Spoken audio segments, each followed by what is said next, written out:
ஒரு முக்கியமான ஒரு அறிவிப்பு என்ன அப்படின்னா, நம்ம கடந்த வருஷம் அல்ஹுதா ஃபவுண்டேஷன் ட்ரஸ்ட் அப்படிங்கிற ஒரு ட்ரஸ்ட்டை வந்து நம்ம ஏற்படுத்தணும். அந்த ட்ரஸ்ட்டின் வழியாக அல்லாஹ்வுடைய தீனுக்கு தக்குவியத் ஏற்படுத்தக்கூடிய செயல்கள், அது வந்து சில தாவா சென்டர்கள் உருவாக்குறதா இருக்கட்டும், சில தாய்க்களை உருவாக்குறதா இருக்கட்டும், சில புத்தகங்களை மொழிபெயர்க்கிறதா இருக்கட்டும், சிலருக்கு என்னென்ன ஃபெசிலிட்டி செஞ்சு கொடுத்தா அல்லாஹ்வுடைய தீனுக்கு பலம் ஏற்படுத்துமோ அதற்கான வகையில் நம்ம செலவு பண்ணக்கூடிய ஒரு வேலையை வந்து நம்ம இதை செஞ்சிட்ருக்கோம். இது வந்து ஜகாத்துடைய அமௌண்ட்டும் நீங்கள் கொடுக்கலாம். இது வந்து நீங்கள் அல்லாஹ்வுக்கு அழகிய கடன் அப்படிங்கிற அடிப்படையிலையும் கொடுக்கலாம். அல்லாஹ்வுடைய தீனுக்கு எது எல்லாம் வலிமைப்படுத்தக்கூடிய வேலையோ, அல்லாஹ்வுடைய அந்த தக்பீர் ரப் இகாமத்து தீனுக்காக செலவிடப்படும் ஒவ்வொரு பைசாவும் அல்லாஹ்வுக்கு கடன். ஏன்னா இது வந்து ரசூல் செய்ய வேண்டிய வேலை, அது நம்மளை செய்ய சொல்கிறான் அல்லாஹ். அதனால் இதுக்கு ஃபுல் அண்ட் ஃபுல் இன்சார்ஜ் அல்லாஹ் என்ன எடுத்துக்கிறான், இது எனக்காக நீ கொடுத்த கடன் சொல்கிறான். அல்லாஹ் ரப்புல் ஆலமீன் அவன் கொடுத்த காசுக்கு அவனுக்கே நம்ம கடன் கொடுக்கக்கூடிய ஒரு மகத்தான வாய்ப்பு வந்து இந்த பணி. இந்த பணியை வந்து நம்ம செய்கிறோம். இந்த ஒரு பணியை மட்டும்தான் நம்ம செய்கிறோம். அல்லாஹ்வுடைய தீனை சரியான விதத்தில் முஸ்லீம்களுக்கு புரிய வைத்து அதன் மூலமாக அல்லாஹ்வுடைய தீனை வந்து வலுப்படுத்துவது, இந்த ஒரே இலக்குக்காக நாம் வந்து இந்த ஒரு ட்ரஸ்ட் வச்சுருக்கோம். இதுடைய பொருளாதாரம் நிறைய தேவைப்படுது. இப்போ வேலை செய்யத்தான் நமக்கு முதல்ல ஒரு நிலம் மட்டும் வாங்குறதுக்கு, ஒரு பில்டிங் கட்டுறதுக்கான பணி மட்டும் இருந்தால் போதும்னு நினச்சோம். ஆனால் சர்க்கிள் பெருசாக ஆக நிறைய பணம் தேவைப்படுது. நீங்கள் எந்த அளவுக்கு கான்ட்ரிபியூட் பண்ணுவீங்களோ அந்த அளவுக்கு நாமளும் வந்து அந்த வேலைகளை வந்து சிறப்பான முறையில் செய்ய முடியும். அதனால் ஒவ்வொருத்தரும் உங்களால் முடிஞ்ச உங்களுடைய பங்களிப்புகளை இந்த ரமலான் மாதத்தில் இன்ஷா அல்லாஹ் நீங்கள் கொடுங்க. அவுஸு பில்லாஹி மினஷ் ஷைத்தானிர் ரஜீம். பிஸ்மில்லாஹிர் ரஹ்மானிர் ரஹீம். இன்னல் ஹம்துலில்லாஹ் நஹ்மதுஹு நஸ்தஈனுஹு நஸ்தக்ஃபிருஹு வ நுமினு பிஹி வ நதவக்கலு அலைஹி வ நஊஸு பில்லாஹி மின் ஷுரூரி அன்ஃபுஸினா மின் ஸய்யிஆத்தி அமாலினா மை யஹ்தில்லாஹு ஃபலா முஸில்ல லஹு வ மை யுضلில்ஹு ஃபலா ஹாதிய லஹு வ அஷ்ஹது அன் லா இலாஹ இல்லல்லாஹு வஹ்தஹு லா ஷரீக லஹு வ அஷ்ஹது அன்ன முஹம்மதன் அப்துஹு வ ரசூலுஹு அம்மா பஅத். அல்லாஹும்ம ஸல்லி அலா முஹம்மதின் வ அலா ஆலி முஹம்மதின் கமா ஸல்லைத அலா இப்ராஹீம வ அலா ஆலி இப்ராஹீம இன்னக ஹமீதும் மஜீத். அல்லாஹும்ம பாரிக் அலா முஹம்மதின் வ அலா ஆலி முஹம்மதின் கமா பாரக்த அலா இப்ராஹீம வ அலா ஆலி இப்ராஹீம இன்னக ஹமீதும் மஜீத். ரப்பி ஷ்ரஹ் லி ஸத்ரி வ யஸ்ஸிர் லி அம்ரி வ தும்மில் லிசானி யஃப்கஹு கௌலி. குரான் கிளாஸ் நம்பர் 93. இன்னைக்கு 17வது ரமலான் நாள் வந்து திங்கட்கிழமை.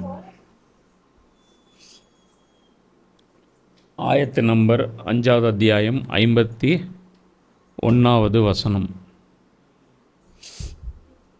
கடந்த அந்த இது நான் சொன்னேன்ல, அந்த ருக்கு, அந்த 7 வசனம், அந்த 7 வசனம் வந்து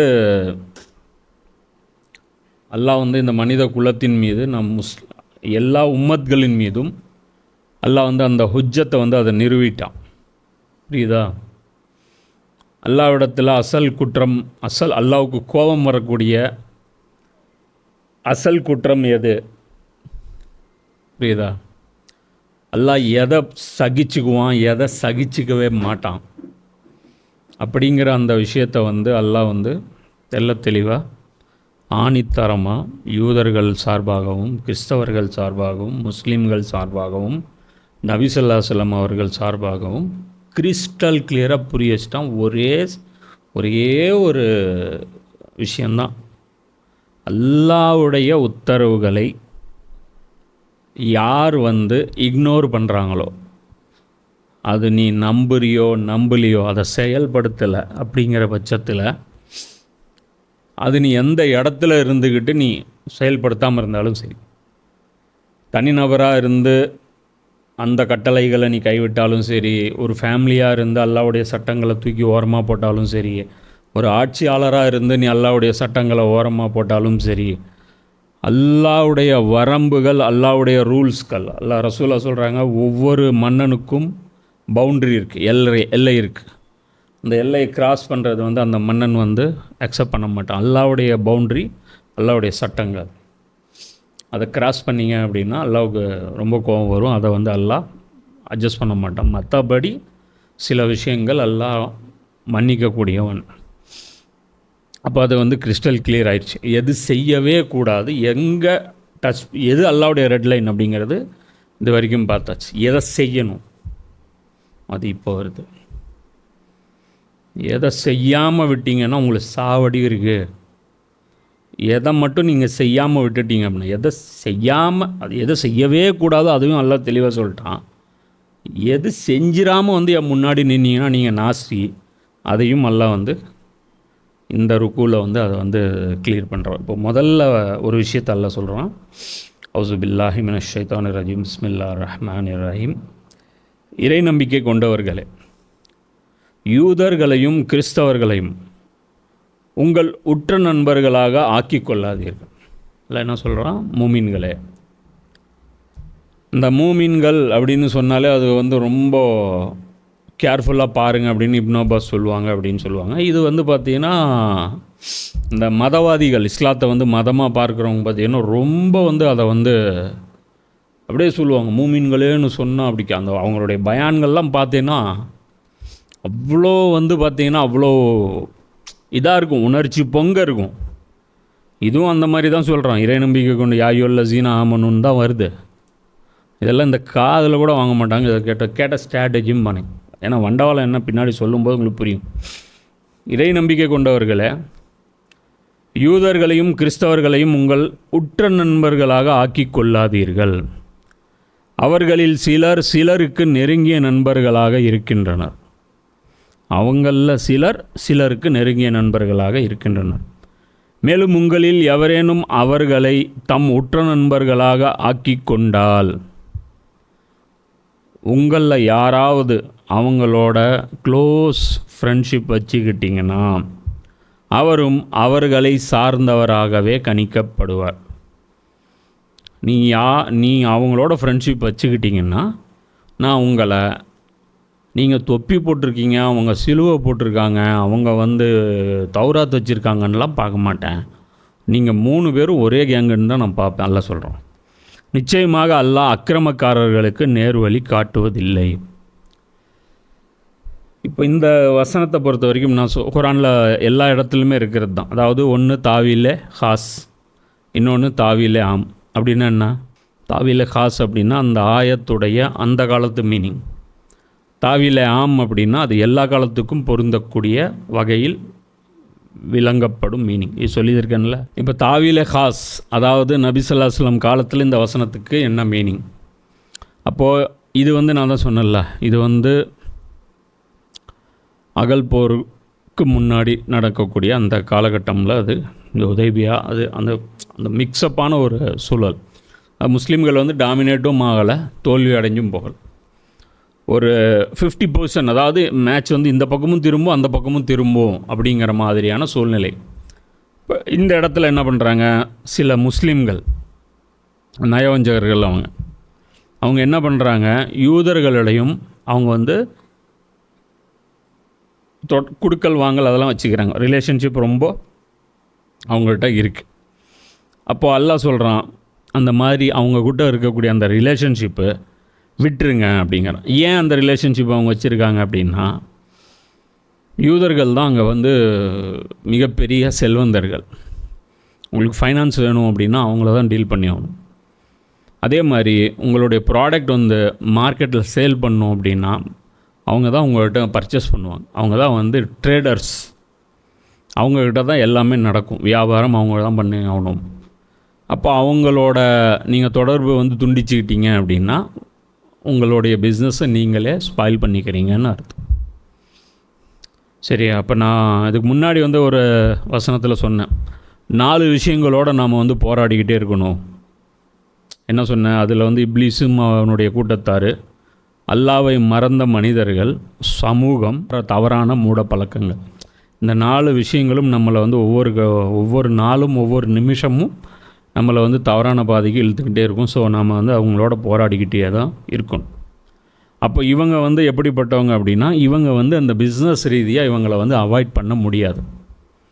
ஸோ அதனால் நிறைய பாதிப்புகள் ரசூலுல்லாவுடைய மிஷனுக்கு வந்து ஏற்படுது. அப்போ சில விஷயங்கள் இழந்து தான் சில விஷயங்களை வந்து அடைய முடியும். அப்போ அந்த விஷயத்தில் அல்லாஹ் வந்து சொல்கிறான், இனி அவங்களோட உற்ற நண்பர்கள் அப்படின்னா என்ன அர்த்தம்னா, அவங்க கூட உட்காந்து டீ சாப்பிடக்கூடாது, அவங்களோட பேசக்கூடாது, அவங்களோட அதெல்லாம் கிடையாது.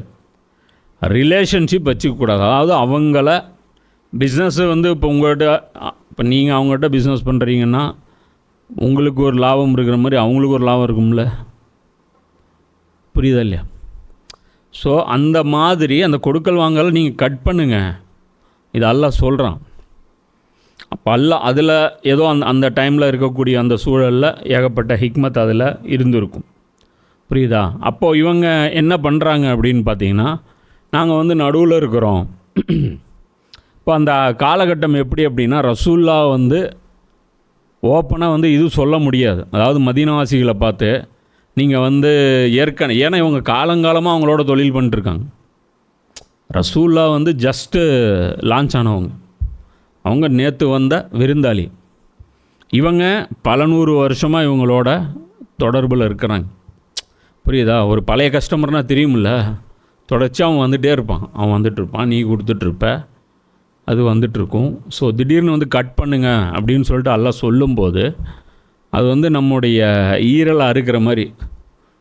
என்ன, அவன் வியாபாரம் பண்ணும்போது தெரியும் கடைக்கு வாடகை கட்டணும், என்ன அவங்க எவ்வளோ ஒரு மாதத்துடைய பட்ஜெட் என்ன, அந்த பட்ஜெட் வந்து எப்படி ஃபுல்ஃபில் ஆகும். அதுவும் தனியாக வியாபாரம் செய்கிறவங்க இருக்காங்க பாரு, அவங்க பாடு ரொம்ப பாடு. இந்த சேல்ரிக்கு இருக்கிறவங்க கூட அவனுக்கு வந்து ஸ்டாண்டர்டாக ஒரு சேல்ரி இருக்கும், அதுக்குள்ளே அவங்களுடைய பட்ஜெட் இருக்கும், போயிடும். அந்த வியாபாரம் அப்படிங்கிறது திடீர்னு தூக்கியும் விடும், திடீர்னு கவுத்தி விடும். அதில் வந்து ரொம்ப ரிஸ்க் இருக்கும். அப்போது இவங்க என்ன சொல்கிறாங்க அப்படின்னா, நாங்கள் 2 பேர்கிட்டையும் பேலன்ஸ் பண்ணி போயிட்டுருக்கோம், எங்களுக்கு நீங்களும் வேணும் அவங்களும் வேணும். அவங்க என்ன சொல்கிறாங்க, எங்களுக்கு நீங்களும் வேணும் அவங்களும் வேணும், உங்களையும் நாங்கள் பகைச்சிக்க விரும்பலை, அவங்களையும் நாங்கள் பகைச்சிக்க விரும்பலை. ஸோ இப்படி இருக்கோம், நாங்கள் எல்லாருக்கும் நண்பனாக இருக்கோம், நாங்கள் நடுநிலையில் இருக்கோம் அப்படிங்கிறாங்க. இப்போ இதில் ஒரு விஷயம் நம்ம வந்து புரிஞ்சுக்கணும். ஒருத்தன் எல்லாருக்கும் நண்பனாக இருக்கிறேன், எல்லாருக்கும், அதாவது நடுநிலை அப்படிங்கிறது என்ன அப்படின்னா, நடுநிலைங்கிறது என்ன, ஒரு நல்ல ஒரு ஸ்டாண்டு இல்லையா, நாசமாக போன ஸ்டாண்டு. நடுநிலைங்கிறது என்ன அப்படின்னா, ஒருத்தன் அடிச்சிட்டான், இன்னொருத்தன் அடி வாங்கிட்டான், அப்போ ஒருத்தன் அநியாயம் பண்ணிட்டா, இன்னொருத்தன் பாதிக்கப்பட்டிருக்கான். இப்போ நீ நடுவில் நிற்கிற அப்படின்னா என்ன அர்த்தம்? உன் கண்ணு முன்னாடி அவன் செல்ஃபோன் எடுத்துட்டான், ஒருத்தன் தேடிட்டு இருக்கிறான், நீ நடுநிலை. இப்போ நீ என்ன அர்த்தம்? அநியாயத்தின் பக்கம் நிற்கிறேன்னு அர்த்தம், புரியுதா? இஸ்லாத்தில் வந்து நடுநிலை அப்படிலாம் கிடையாது. ஒன்று இங்கே இல்லைன்னா இங்கே. பத்ரில் ஒன்று அபுஜெயில் கூடவா, இல்லைன்னா ரசூலா கூடவா. நடுவில் நின்றவங்கள அல்லாஹ் என்ன சொல்கிறான், அவங்க காஃபிருங்க. அதே தான் அல்லாஹ் சொல்கிறான், குஃபுருக்கும் இஸ்லாத்துக்கும் நடுவில் நிற்காதீங்கிறேன். அதே மாதிரி நாளைக்கு மறுமையில் சில பேர், ஆராஃப்னு ஒரு அத்தியாயம் இருக்குது, 7வது அத்தியாயம், அதை பார்க்கும்போது தெரியும் அவங்க எங்கே தெரியுமா இருப்பாங்க, சொர்க்கத்துலேயும் இருக்க மாட்டாங்க, நரகத்துலேயும் இருக்க மாட்டாங்க, நடுவில் ஒரு செவுர் இருக்கும், அந்த செவருடைய பேர்லேயே சூறா. இந்த மதில் மேல் பூனை அப்படிம்பாங்க இல்லையா, மதில் மேல் பூனை அப்படிம்பாங்க. அதாவது மதில்ங்கிறது செவுரு, சரியா? அந்த செவுத்து மேலே பூனை இருக்கும், 2 வீட்டுக்காரனும் இப்படி பார்த்துட்டே இருப்பான், அது இந்த பக்கம் ஜம்ப் பண்ணுமா அந்த பக்கம் ஜம்ப் பண்ணுமா, அவன் பயந்துகிட்டே இருப்பான். இந்த பக்கம் ஜம்ப் பண்ணிச்சுன்னா இந்த வீட்டு பால் காலி, அந்த பக்கம் ஜம்ப் பண்ணிச்சுன்னா அந்த வீட்டு பால் காலி. ஸோ அதனால் அது என்ன பண்ணுது அப்படிங்கிறது ரியாக்ட் பண்ணுறது கெஸ் பண்ண முடியாது. எல்லாருக்கும் நண்பன் அப்படிங்கிறவன் அவன் எவனுக்கும் நண்பன் இல்லை, ஃப்ராடுன்னு அர்த்தம், புரியுதா? ஒரு தரப்பு அப்படிங்கிறது தான் கரெக்ட். எப்போவுமே வந்து ஒரு சார்பு நிலை அப்படின்னு ஒரு பக்கமாக சாஞ்சு தான் ஆகணும், வேறு வழி இல்லை. ரைட் ஆர் ராங், புரியுதா? செய்ய போறியா செய்ய மாட்டியா, ஏற்கிறியா நிராகரிக்கிறியா, இங்கே 2 தான் சிச்சுவேஷன். சாப்பிட்றியா சாப்பிட்லையா, போறியா நிற்கிறியா, புரியுதா? வெட்டொன்று துண்டு 2ன்னு பாலிசி வந்து நீ டிக்ளேர் பண்ணணும், இதுவா அதுவான்ட்டு. நடுவில் நின்று வச்சுக்க, அதான் சீமான் சொன்னார்ல, ஒன்று ரோட்டுக்கு இந்த பக்கம் நில்லு, இல்லைன்னா ரோட்டுக்கு அந்த பக்கம் நில்லு. நடுநிலைன்னு ரோட்டுக்கு நடுவில் நின்று லாரி வந்து அடித்து தூக்கிட்டு போயிடு. என்ன, அதுதான் ஸ்டாண்டு, ஒரிஜினல் ஸ்டாண்டு. அப்போ இது ஒரு பக்கம், சரியா? இவங்க என்ன பண்ணாங்க, இந்த பேலன்ஸ் பண்ணுறோம் அப்படின்னு சொல்கிறாங்க. அப்போ இன்றைக்கி தாவியில் ஆமை எடுப்போம். அதாவது இந்த ஆயத்துடைய இன்றைய பொருள் என்ன, இதே தான் இன்றைக்கி உலகம் பூரா இருக்குது. இதே சூழ்நிலையில் இன்றைக்கி உலகம் இருக்குது. இன்னைக்கு இஸ்லாம் மேலோங்கி இருக்கா? இல்லை. இஸ்லாத்துடைய எதிரிகள் இஸ்லாத்தை வந்து மிகைச்சிட்டாங்களா? இல்லை. ஒரு இழுபறி நடந்துகிட்ருக்கு உலகம் பூரா, புரியுதா? உலகம் பூரா முஸ்லீம்களை வந்து இஸ்லாத்தை விட்டு திசை திருப்பிடணும்னு சொல்லிட்டு ஒரு கூட்டம், அவங்க பலாயிரம் கோடி ரூபாய் லான்ச் பண்ணுறாங்க, சினிமா எடுக்கிறாங்க. ஃபரானா அப்படின்னு சொல்லிட்டு ஒரு படம் வந்த உடனே நம்மால் எல்லாம் கொந்தளிக்கிறாங்க. அடுத்து வருது பேட் கேர்ள் அப்படி ஒரு படம், கலாச்சாரத்தை சீரழிக்கிறாங்க.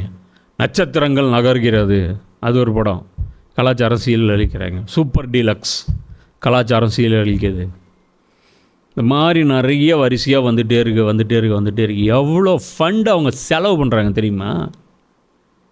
நம்ம வந்து கேட்குறோம் அல்லாவுடைய பாதையில் பணம் கொடுங்க அப்படின்னா இப்படி கொடுத்து இப்படி கொஞ்சோண்டு இப்படி போடுறாங்க. என்ன அல்லாவுடைய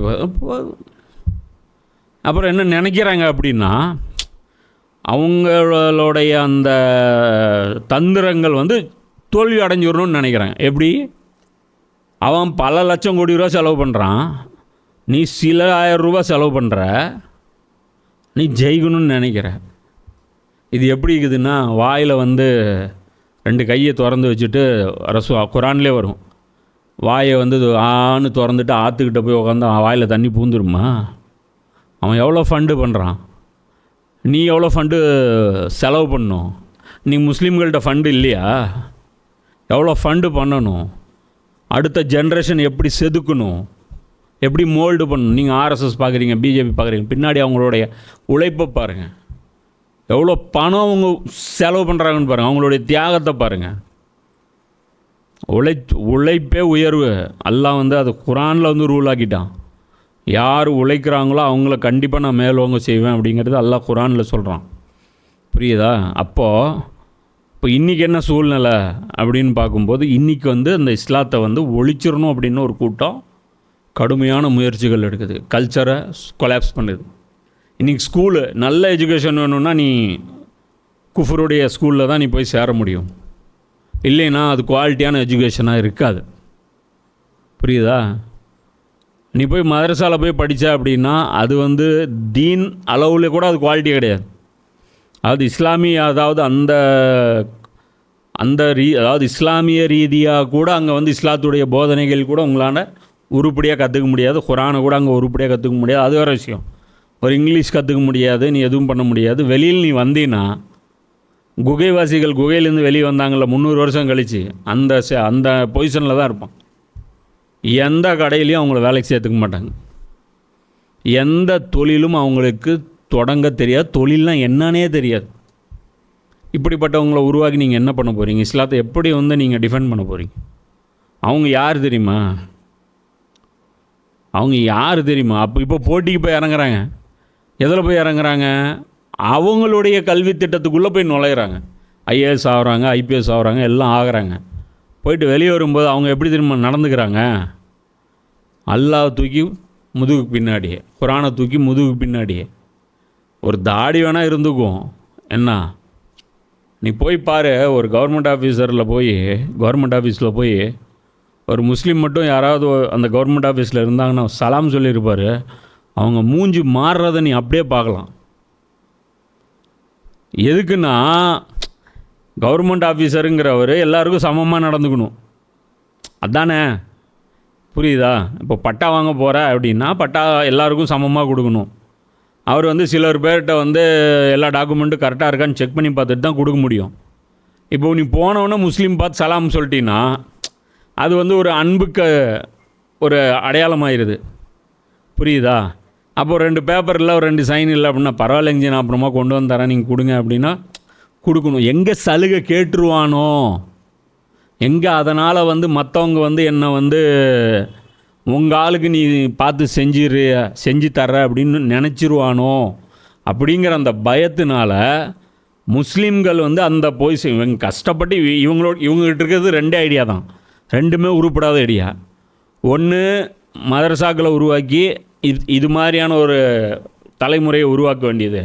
இன்னொன்று, மதரசாவை டோட்டலாக விட்டு இந்த பக்கம் ஐஏஎஸ் ஐபிஎஸ் இந்த மாதிரி ஏதோ ஒன்று உருவாக்க வேண்டியது. 2மே சமுதாயத்துக்கு ஒன்றும் பண்ணாது. சமுதாயம் விட்டுரு, தீன் விட்டுரு. அதான் நான் சொல்கிறது, தீனுக்கும் ஒன்றும் பண்ணுறதில்ல, சமுதாயத்துக்கும் ஒன்றும் பண்ணுறதில்ல. இப்போ இது எதுக்காக நான் சொல்கிறேன் அப்படின்னா, இன்றைக்கி வந்து இஸ்லாத்துக்கு வந்து ஒரு இழுபறி நடந்துகிட்ருக்கு. அது நடக்கிறதே நம்ம ஆளுங்களுக்கு தெரியாது, அது வேறு விஷயம். சரியா? இன்றைக்கி உலக பொருளாதாரம் இப்போ எப்படி மதீனாவுடைய பொருளாதாரம் யூதர்கள்ட்ட இருந்துச்சோ, இப்போ இன்றைக்கி உலகத்துடைய பொருளாதாரம் யார்கிட்ட இருக்குது? யூதர்கள்ட்ட தான் இருக்குது. அப்போ அதனால் யூதர்கள் கிறிஸ்தவர்கள் சேர்ந்து ஒரு கூட்டணி இருக்குது. இதில் இன்னொரு விஷயமும் இருக்குது. இது பற்றின விரிவாக இறுதி நூற்றாண்டில் இறுதி சமுதாயம்ங்கிற சப்ஜெக்டில் நான் நிறைய பேசியிருக்கேன், இந்த ஒரு ஆயத்தை பற்றி மட்டும். அப்போ இதில் ஒரு முன்னறிவிப்பும் அல்லாஹ் சொல்கிறான். என்ன சொல்கிறான்? கிறிஸ்தவர்களும் யூதர்களும் தங்களுக்குள்ளே ஒரு கூட்டணி வச்சுருக்காங்க. அல்லாஹ் என்ன சொல்கிறான்? அவர்களில் சிலருக்கு நெருங்கிய நண்பர்களாக இருக்கின்றனர். அதாவது நீங்கள் அவங்களோட ஃப்ரெண்ட்ஷிப் வச்சுக்காதீங்க, ஏன்னா அவங்களுக்குள்ள ஃப்ரெண்ட்ஷிப் பாண்டிங் இருக்குது. இப்போ யூதர்கள் யார், கிறிஸ்தவர்கள் யார்? யூதர்கள் யார்? மூசா நபியை ஏற்றுக்கிறவங்க. அவங்க ஈசா நபியை ஏற்றுக்கிறாங்களா? ஏற்றுக்கிறது இல்லை. கிறிஸ்தவர்கள் யார்? மூசா நபியும் ஏற்றுக்குவாங்க, ஈசா நபியும் ஏற்றுக்குவாங்க. அவங்க முகமது ஸல்லல்லாஹு அலைஹி வஸல்லம் அவர்களை ஏற்க மாட்டாங்க. யூதர்கள்ட்ட 2 நபி மைனஸ், ஈசா நபியும் மைனஸு, ரசூல்லாவும் மைனஸு. கிறிஸ்தவர்கள்ட்ட ஒரே ஒரு நபி மைனஸு, ரசூல்லா மைனஸு. நம்மகிட்ட எல்லா நபியும் இன்க்ளூடட். நம்ம எந்த நபியையும் நிராகரிக்கிறதில்ல. இதுதான் நம்முடைய ஸ்டாண்டு.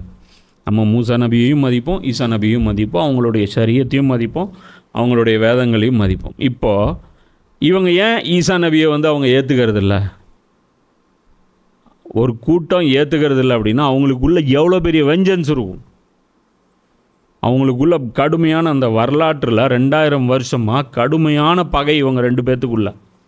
இவங்க என்ன சொல்கிறாங்க? அப்பா எல்லாமே ஒரு பிறந்தார் இல்லையா ஈசா நபி, அதை பொய்ன்னு சொல்கிறாங்க.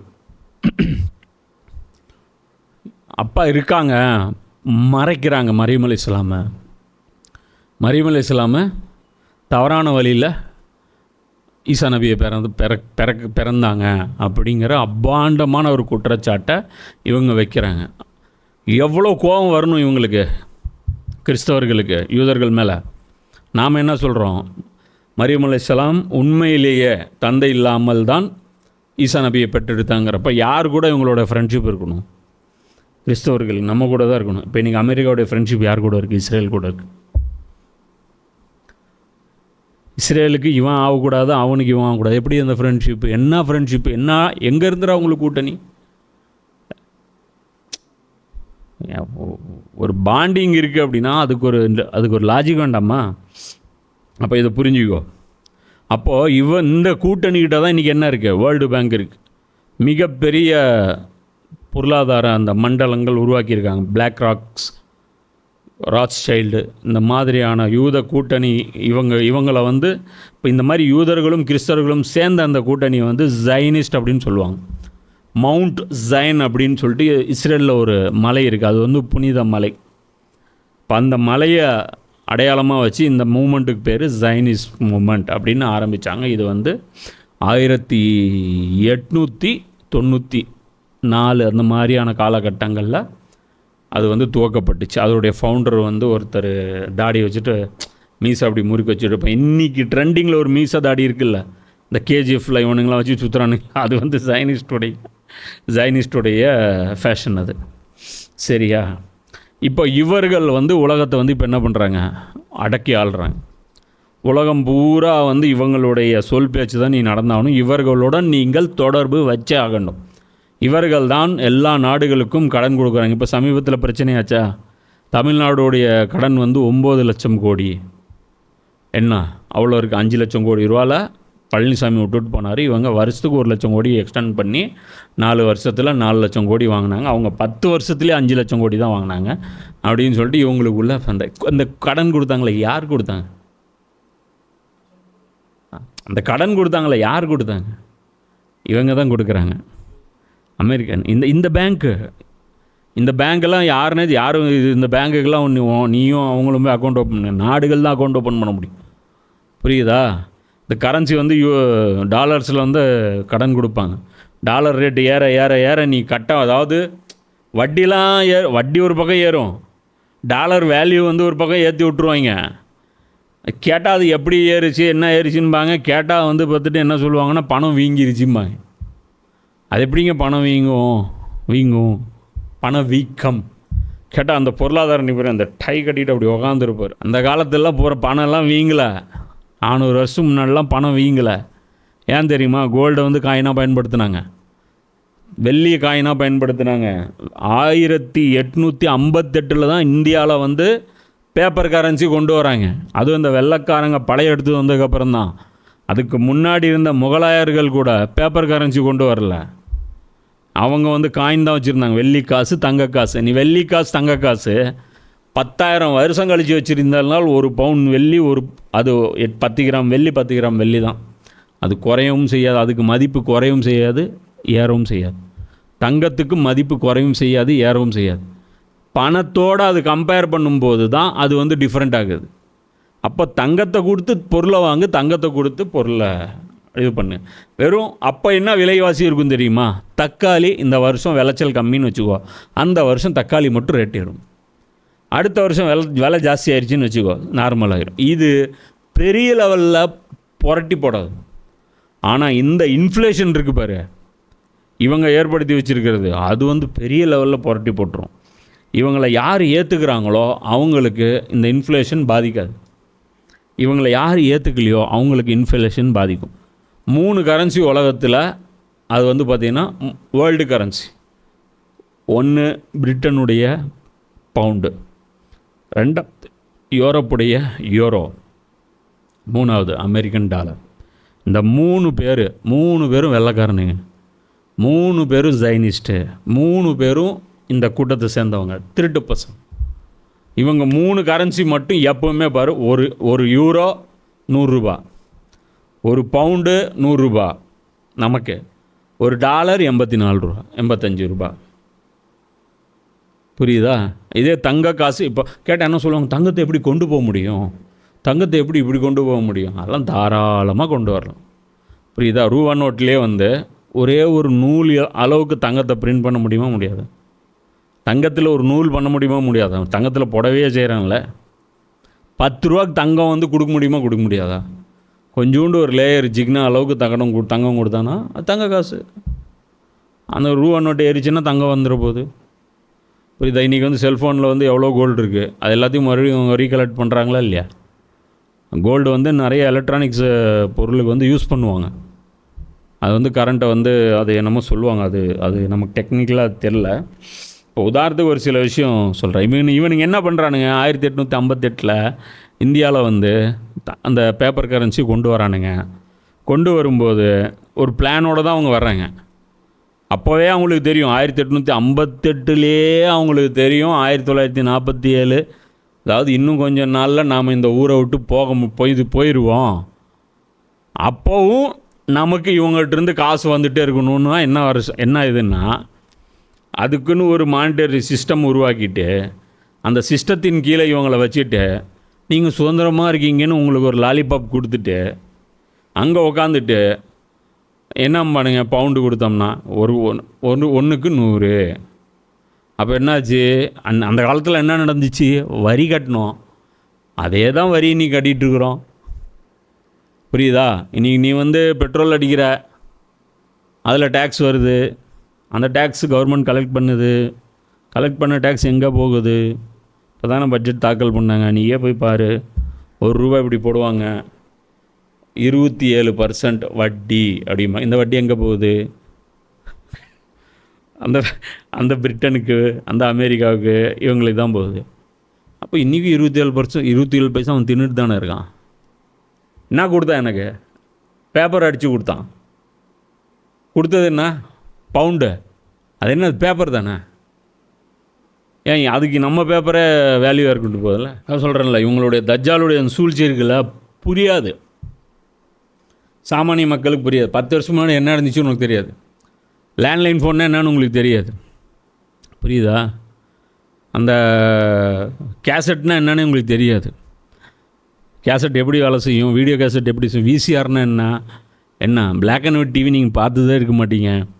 அதனால் வரலாறு மறந்து போயிடும், பின்னாடி என்ன நடந்துச்சுன்னு உங்களுக்கு தெரியாது. அப்போ அதனால் இவங்க என்ன பண்ணுறாங்க, இந்த மாதிரி வச்சு இந்த உலகத்தை கண்ட்ரோல் பண்ணுறாங்க. ஈரான் வந்து இவங்களுடைய ஆட்சியில் இருந்துச்சு 1979 வரைக்கும். அப்போது ஒரு டாலர் வந்து இவங்களுடைய ஈரானுடைய $1, அதாவது ஈரானுடைய 70 ரூபா ஒரு அமெரிக்க டாலருக்கு நிகர். இப்படி இருந்துச்சு. 80ல் இவங்க வந்து வேறு ஆட்சி கொண்டு வந்துட்டு அவங்க சொந்தமாக அவங்க ஒரு கிளர்ச்சி பண்ணி ஒரு ஆட்சியை கொண்டு வந்துட்டாங்க. இப்போ என்ன இப்போ $1 ஈரானுடைய கரன்சியில் எவ்வளோ தெரியுமா? 42,000 ரூபா.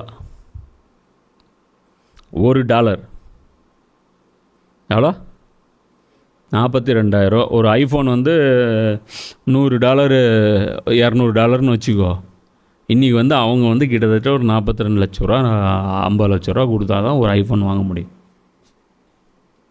எப்படி? அதான் எப்படி இது பண்ணுறாங்க பாரு. ஏன் அப்படின்னா அவங்ககிட்ட இருந்து இப்போ டீசல் வாங்கக்கூடாது, அவங்ககிட்ட இருந்து பெட்ரோல் வாங்கக்கூடாது. கரன்சியை வந்து ஒரு ஆயுதமாக பயன்படுத்துகிறாங்க. அதான் சொல்கிறேன்ல, இதனால் பாதிக்கப்படுற மக்கள் தான் வந்து ரொம்ப ஜாஸ்தி. ஜிம்பாப்வேலாம் போனீங்கன்னா கோடிக்கணக்கில் நீ காசு கொடுக்கணும். அது தள்ளு வண்டியில் தான் கொண்டு வருவாங்க காசு. யாரும் திருடலாம் மாட்டாங்க. ஏன்னா தூக்கிட்டு போகிறது கஷ்டம். புரியுதா? 5 கிலோ தக்காளி வாங்கிட்டு வரணும்னா ஒரு ட்ராலியில் தான் நீ இவ்வளோ கொண்டு வரணும் காசு.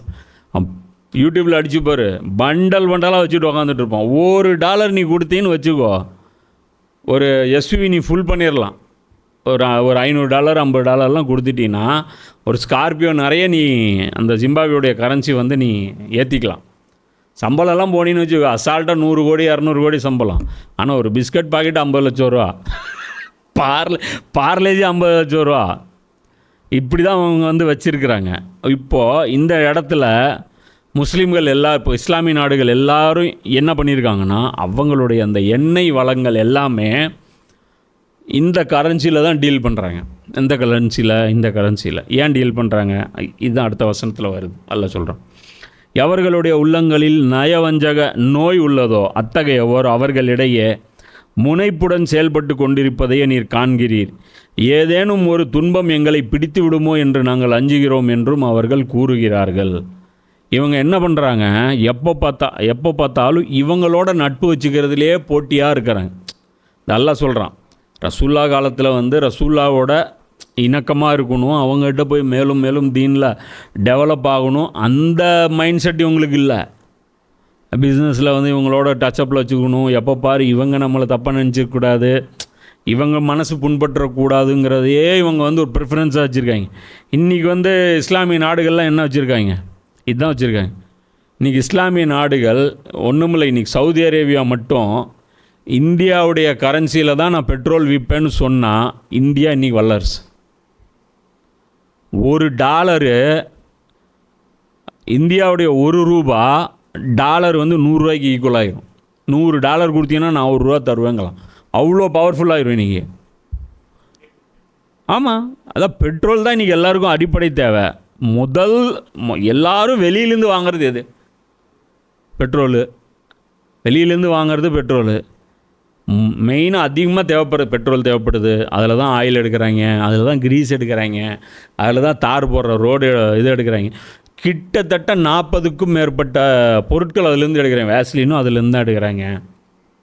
கடைசியாக நீ சாப்பிட்றல சாப்பாடு சமையல் எண்ணெய் அதுவும் பெட்ரோல்லேருந்து தான் எடுக்கிறாங்க.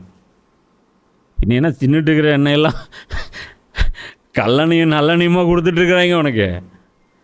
அதெல்லாம் கலந்து பெட்ரோல் தான். அது தூக்கி எறிகிற அந்த ஆயிலை தான் கொண்டாந்து நம்ம தலையில் கட்டுறாங்க.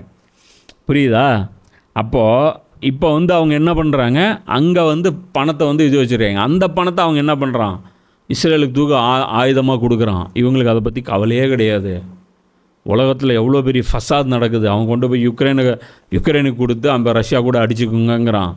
இந்தியாவை மிரட்டுறான், ஈரானை மிரட்டுறான், இன்னும் அநியாயம் பண்ணுறான். எல்லாத்துக்கும் காரணம் இந்த முஸ்லீம் நாடுகள் பெட்ரோலை டாலரில் விற்கிற கூத்துனால தான். அதனால தான் இப்போ என்ன பண்ணியிருக்காங்க, பிரிக்ஸ்ன்னு சொல்லிட்டு ஒரு ஆப்போசிட்டில் ஒரு கூட்டணி உருவாக்கியிருக்காங்க. இதில் வந்து பியில் பிரேசில், ஆரில் ரஷ்யா, ஐயில் இந்தியா, சியில் சைனா, எஸ்ஸில் சவுத் ஆஃப்ரிக்கா. இந்த 5 நாடுகள் என்ன பண்ணுறாங்க, இவனுங்க என்ன நம்மளை இத்தனை நாள் அடக்கி ஆள்றது, இவனுங்க கரன்சி நமக்கு வேண்டாம், நம்ம 5 பேர் நமக்குள்ளே நம்ம கரன்சியில் டீல் பண்ணலாம். அவனுக்கு பில்டிங்கே ஆடிருச்சு ட்ரம்ப்புக்கு. இப்போ என்னங்கிறான், 100% நான் வரி போடுவேன், பிரிக்ஸ் நாடுகள் மேலே நான் பயங்கரமாக நடவடிக்கை எடுப்பேன், அது இதுங்கிறான். இவங்களுக்கு இருக்கிற கட்ஸு, இந்தியாவுக்கு இருக்கிற கட்ஸு சவுதி அரேபியாவுக்கு இல்லை. அந்த மிரட்டல்லாம் இவங்களுக்கு சேர்த்தி தானே. நிற்கிறாங்களா, முடிஞ்சால் போடுங்கடாங்கிறேன். ஜெய்சங்கர்லாம் பேசுகிறாரு பாரு, நம்ம ஒத்துக்கிட்டு தான் ஆகணும், புரியுதுங்களா? நம்ம வந்து மோடி வேணால் நமக்கு பிடிக்காமல இருக்கலாம், நீங்கள் வந்து குஜராத்தில் அதை பண்ணார் இதை பண்ணார், ஆனால் இன்றைக்கி இந்தியாவுடைய ஃபாரின் பாலிசி பெஸ்ட் பாலிசி. இன்றைக்கி வந்து அவங்க ஜெய்சங்கர்கிட்ட கேட்குறாங்க, நீங்கள் வந்து காஷ்மீரில் வந்து இந்த மாதிரி பிரச்சனை பண்ணுறீங்க, நீங்கள் அங்கே இந்த மாதிரி பிரச்சனை பண்ணுறீங்க, உங்கள் மக்களை வந்து ரொம்ப நீங்கள் அடக்கி இது பண்ணுறீங்க அப்படிங்கிற. அப்போ அவங்க சொல்கிறாங்க, வரலாற்றில் நீங்கள் பண்ணதெல்லாம் தெரியாதா, உங்கள் வண்டவாளெல்லாம் எங்களுக்கு தெரியாதா? ஏன்டா டே, நீங்கள் பண்ண ரத்தாறு ஓடி அதில் உட்காந்து குளிச்சுட்டு இருந்த ஆளுங்க நீங்கள், எங்களுக்கு வந்து மனிதாபிமானத்தை வந்து எங்களுக்கு போய்க்காதீங்க. வாய் அடைக்கிற மாதிரி பதில். ஜெய்சங்கர்லாம் வந்து பார்த்திங்கன்னா எல்லோரும் பாராட்டுறாங்க வேர்ல்டு மீடியாவில், பாகிஸ்தானுடைய மீடியா உட்பட ஜெய்சங்கருடைய அந்த பாலிசி வந்து பாராட்டுறாங்க. நமக்கு வந்து ஆகாது, புரியுதா? முஸ்லீம் வந்து என்னென்னா பிஜேபி கவர்மெண்ட் என்ன பண்ணாலும் தப்பு அப்படின்னே சொல்லுவாங்க. இப்போ நான் பிஜேபி கவர்மெண்ட் சப்போர்ட் பண்ணுறேன்னு நினச்சிக்கோங்க, நான் பிஜேபி கவர்மெண்ட்லாம் சப்போர்ட் பண்ணல. நான் இன்றைக்கி இருக்கக்கூடிய அந்த பிரிக்ஸு, அதன் அடிப்படையில் இருக்கக்கூடிய சில முடிவுகள், இதெல்லாம் வந்து புத்திசாலித்தனமான முடிவுகள் அப்படின்னு சொல்கிறோம். மற்றபடி அவங்களுடைய இந்துத்துவ அஜெண்டா அதெல்லாம் வந்து நம்ம வந்து அது உடன்பாடு இல்லாத விஷயம், அது தவறான விஷயம். மனிதர்கள் அனைவரையும் சமமாக நடத்தணும். ஸோ அந்த விஷயத்தில் நாம் கிளியராக இருக்கணும். அதே சமயம் இந்த விஷயங்களில் நாம் வந்து என்ன பண்ண வேண்டும், இவங்களை வந்து பாராட்டி தான் ஆகணும். இப்போ இந்த கட்ஸு கூட இவங்களுக்கு இல்லை. நீங்கள் வந்து நீங்கள் தௌஹீத்வாதிங்கிறீங்க அதுங்கிறீங்களா, உங்கள் ஆளுங்களை செய்ய சொல்லுங்களேன் பாப்போம். ட்ரம்ப்புக்கு எதிராக பேச சொல்லுங்க பாப்போம். இப்போ ஏன் இவங்க வெஸ்டர்னைஸ் கல்ச்சரை கொண்டாந்து இங்கே வைக்கிறாங்க? லைன் சிட்டி, நியோம் சிட்டி இதெல்லாம் ஏன் உருவாக்குறாங்க? வெள்ளைக்காரங்க இங்கே வரணும், வெள்ளைக்கார டூரிசம் இங்கே நடக்கணும், புரியுதா? இப்போ முஸ்லீம் நாடுகளுக்குள்ளே போட்டி என்னென்னா, யார் அமெரிக்காவுக்கு ரொம்ப க்ளோஸு, இதுதான் அவங்களுக்கு நடக்கக்கூடிய போட்டி. இப்போ இதுதான் அல்லாஹ் சொல்கிறான். நீ பார்ப்ப அவங்களுடைய இதெல்லாமே எப்படி இருக்கும் அப்படின்னா, எப்படி அவங்களோட இன்னும் ஃப்ரெண்ட்ஷிப் அதிகம் பண்ணலாம் அப்படிங்கிற அந்த முனைப்புடனே செயல்பட்டு கொண்டு, அதாவது அவங்களோட எப்படி க்ளோஸாக இருக்கலாம் அப்படிங்கிறதே இவங்க வாழ்க்கையின் லட்சியமாக ஆக்கிறது. கேட்டால் என்ன சொல்கிறாங்க, ஏதேனும் ஒரு துன்பம் எங்களை பிடித்து விடும்னு நினைக்கிறோம். அமெரிக்கா வல்லரசுங்க, எங்களை அட்டாக் பண்ணால் நாங்கள் என்னங்க பண்ணுறது? ஈரான் நிற்கலை, யமன் நிற்கலை, ஆப்கானிஸ்தான் நிற்கலை, உங்களுக்கு என்னடா கேடு? இவங்கெல்லாம் பணக்கார நாடுகளா? $1 42,000. இவங்களுக்கு $1 எவ்வளோ தெரியுமா? வெறும் 20 ரூபா தான். வெறும் 20 ரூபா தான் $1. அதுவும் இவங்களால தான் இந்த நிலமை.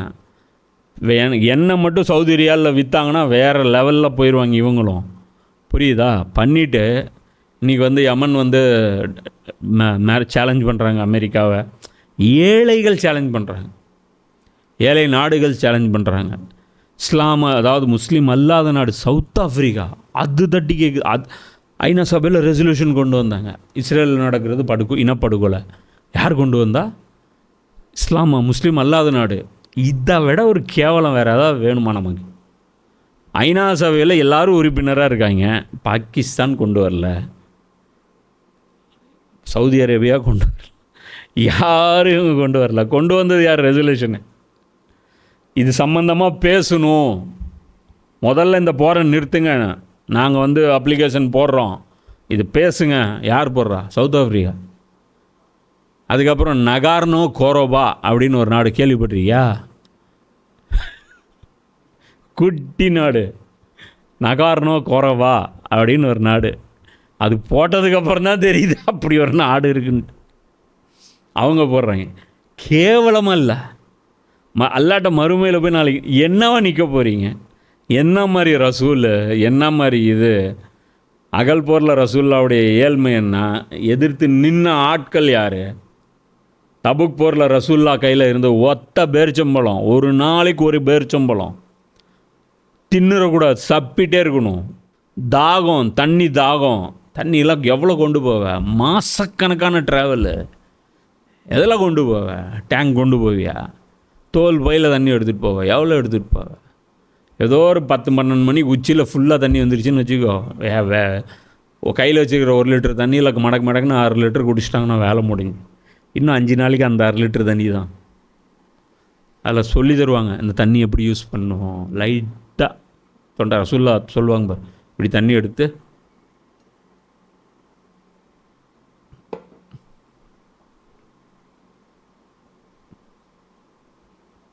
3 வாட்டி கற்றுக் கொடுக்க சொல்லலாம்.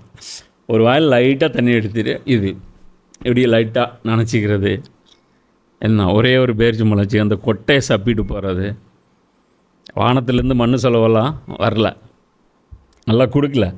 சோதனை எப்படின்னு பார்த்துக்கோ, ரசூலுல்லாவுடைய ட்ராவல் எவ்வளோ தூரம் எப்படி இருந்துச்சு. சேலஞ்ச் யார் கூட பண்ண போகிறாங்க? பாரசீகம் இல்லை, ரோமபுரி கூட, உலகத்திலே மிகப்பெரிய வல்லரசு. வாடா பார்க்கலன்னு அவன் பயந்து ஓடிட்டான். இவங்களோட நிற்க முடியாது, இவர் நபி, பயந்து ஓடிட்டான். யூடியூப் பார்த்துட்டு இருக்கக்கூடிய சகோதர சகோதரிகள் எல்லாருக்கும் ஒரு கோரிக்கை வந்து நம்ம வைக்கிறோம். இதனால் நான் கேட்டது கிடையாது. சப்ஸ்கிரைப் பண்ணுங்கள், ஷேர் பண்ணுங்கள், லைக் பண்ணுங்கள், கமெண்ட் பண்ணுங்கள். இதெல்லாம் எதுவுமே நம்ம வந்து சொன்னது கிடையாது. ஆனால் என்ன நடக்குது அப்படின்னு பார்த்தா, எதில் அதிகமான கமெண்ட்ஸ் வருதோ, அதாவது அந்த லைக் பட்டன் இதெல்லாம் எதில் அதிகமாக ப்ரெஸ் பண்ணப்படுதோ, ஸோ அதில் அந்த வீடியோஸ் எல்லாமே வந்து பார்த்தீங்கன்னா யூடியூப் வந்து சஜஷனில் வந்து கொடுத்துட்ருக்கோம், அதிகமாக அது பரப்பும். அதே மாதிரி விளம்பரம் வந்து இப்போ ஆட் பண்ணியிருக்கோம். ஏன் பண்ணியிருக்கோம் அப்படின்னா, விளம்பரம் இல்லாத வீடியோக்களை யூடியூப் ப்ரமோட் பண்ணுறது கிடையாது. ஏன்னா அவங்களுக்கு தேவை விளம்பரத்தின் மூலமாக வர காசு. நம்ம விளம்பரத்தை லாக் பண்ணி வச்சிட்டோம். ஸோ அதனால் வந்து அவங்க என்ன பண்ணுறாங்க, டோட்டலாக நம்முடைய சப்ஸ்கிரைபர்களுக்கு நோட்டிஃபிகேஷன் கூட போகிறதில்லை. கண்டிப்பாக சப்ஸ்கிரைப் பண்ணுங்கள், பெல் பட்டன் அமுத்துங்க.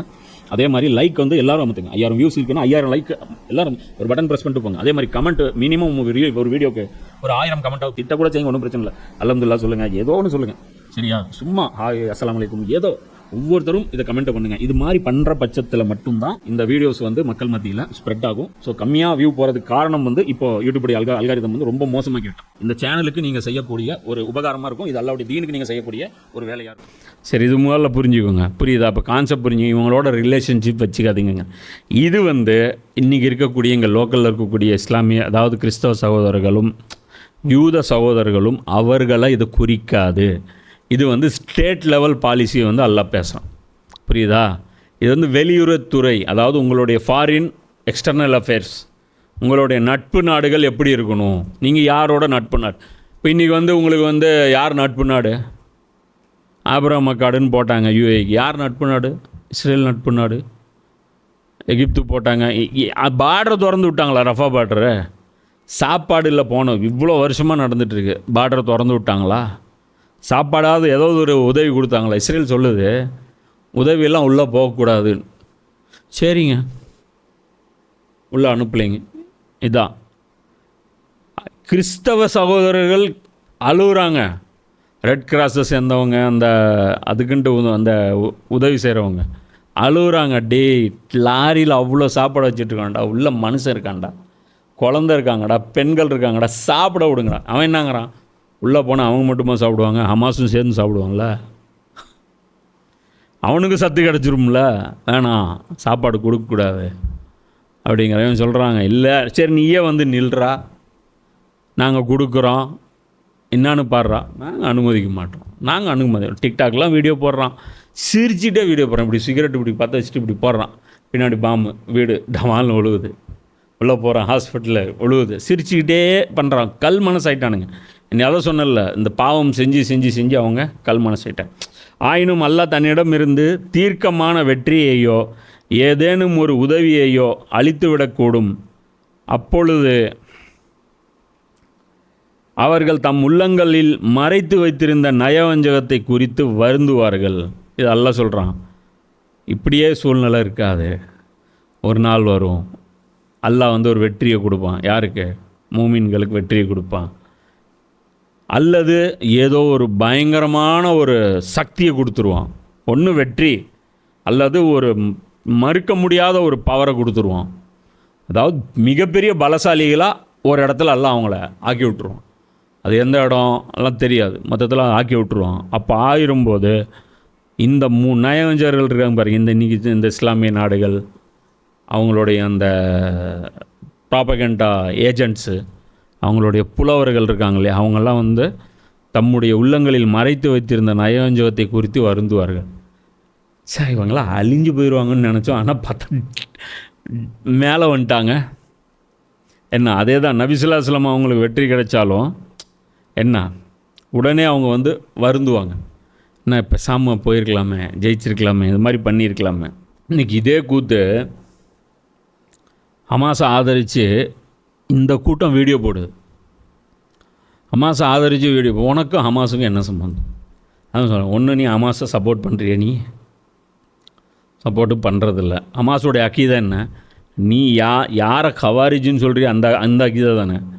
ஆனால் ஹமாஸை பற்றி பேசுனா முஸ்லீம்கள் குஷி ஆவாங்க அப்படின்னா முஸ்லீம்கள்கிட்ட நல்ல பேர் வாங்குறதுக்கு ஹமாஸை பற்றி வீடியோ அது போட்டாங்க கடைசியாக ஒரு சேனலில் அது நக்கிட்டு போயிடுச்சு. சரியா? ஹவுதீஸ் அமெரிக்கா கப்பலை அடிக்கும்போது உடனே இவங்க குஷியாக வருது, சுப்ஹானல்லாஹ், அல்லாஹ் அக்பர். உனக்கு ஹவுதீஸ்க்கு என்ன பிரச்சனை? ஹவுதீஸை அடித்து சாவடிக்கணும், நீ தான் 4 வருஷம் முன்னாடி பேசு. வீடியோ இருக்கு. இதே கூட்டம், அதே கும்பல், எந்த கும்பல் சொல்கிறேன்னு அந்த கும்பலுக்கு நல்லா தெரியும். அது நமக்கு தேவையில்லை, அந்த கும்பலோட எந்த சொந்த பகையும் நமக்கு கிடையாது. அதே கும்பல் நாங்கள் ஏன் யமனை வந்து தாக்குதல், யார் சவுதி தாக்குதல் பண்ணுது யமனை, முஸ்லீம் நாடுகளை அடிக்குது. ரசூலுல்லாஹ் துவா செஞ்சுருக்காங்க, யாரெல்லாம் யமனுக்கு பர்க்கத் செய்வாயாகன்ட்டு. யமன் ஈமானை சார்ந்தது அப்படின்னு ரசூலுல்லாஹ் சொல்லியிருக்காங்க. அந்த நாடை தாக்கும்போது இந்த உலமாக்கள்லாம் டிஃபெண்ட் பண்ணுறாங்க.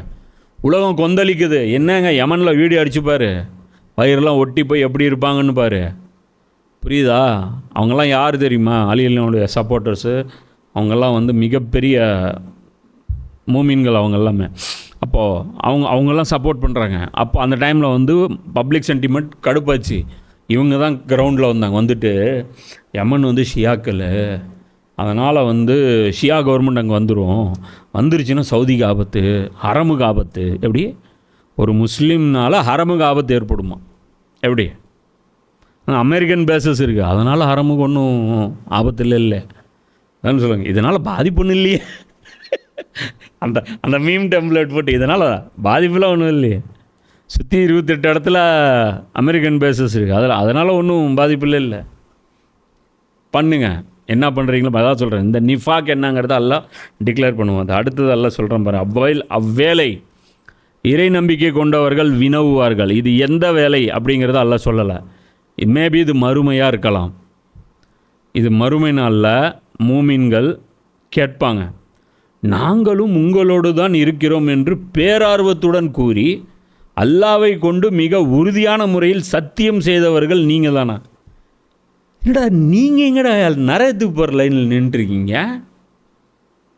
ஏடா எங்களை விட அதிகமாக கூவின்னு இருந்தீங்க, அல்லாஹ் அக்பர்ன்ட்டு.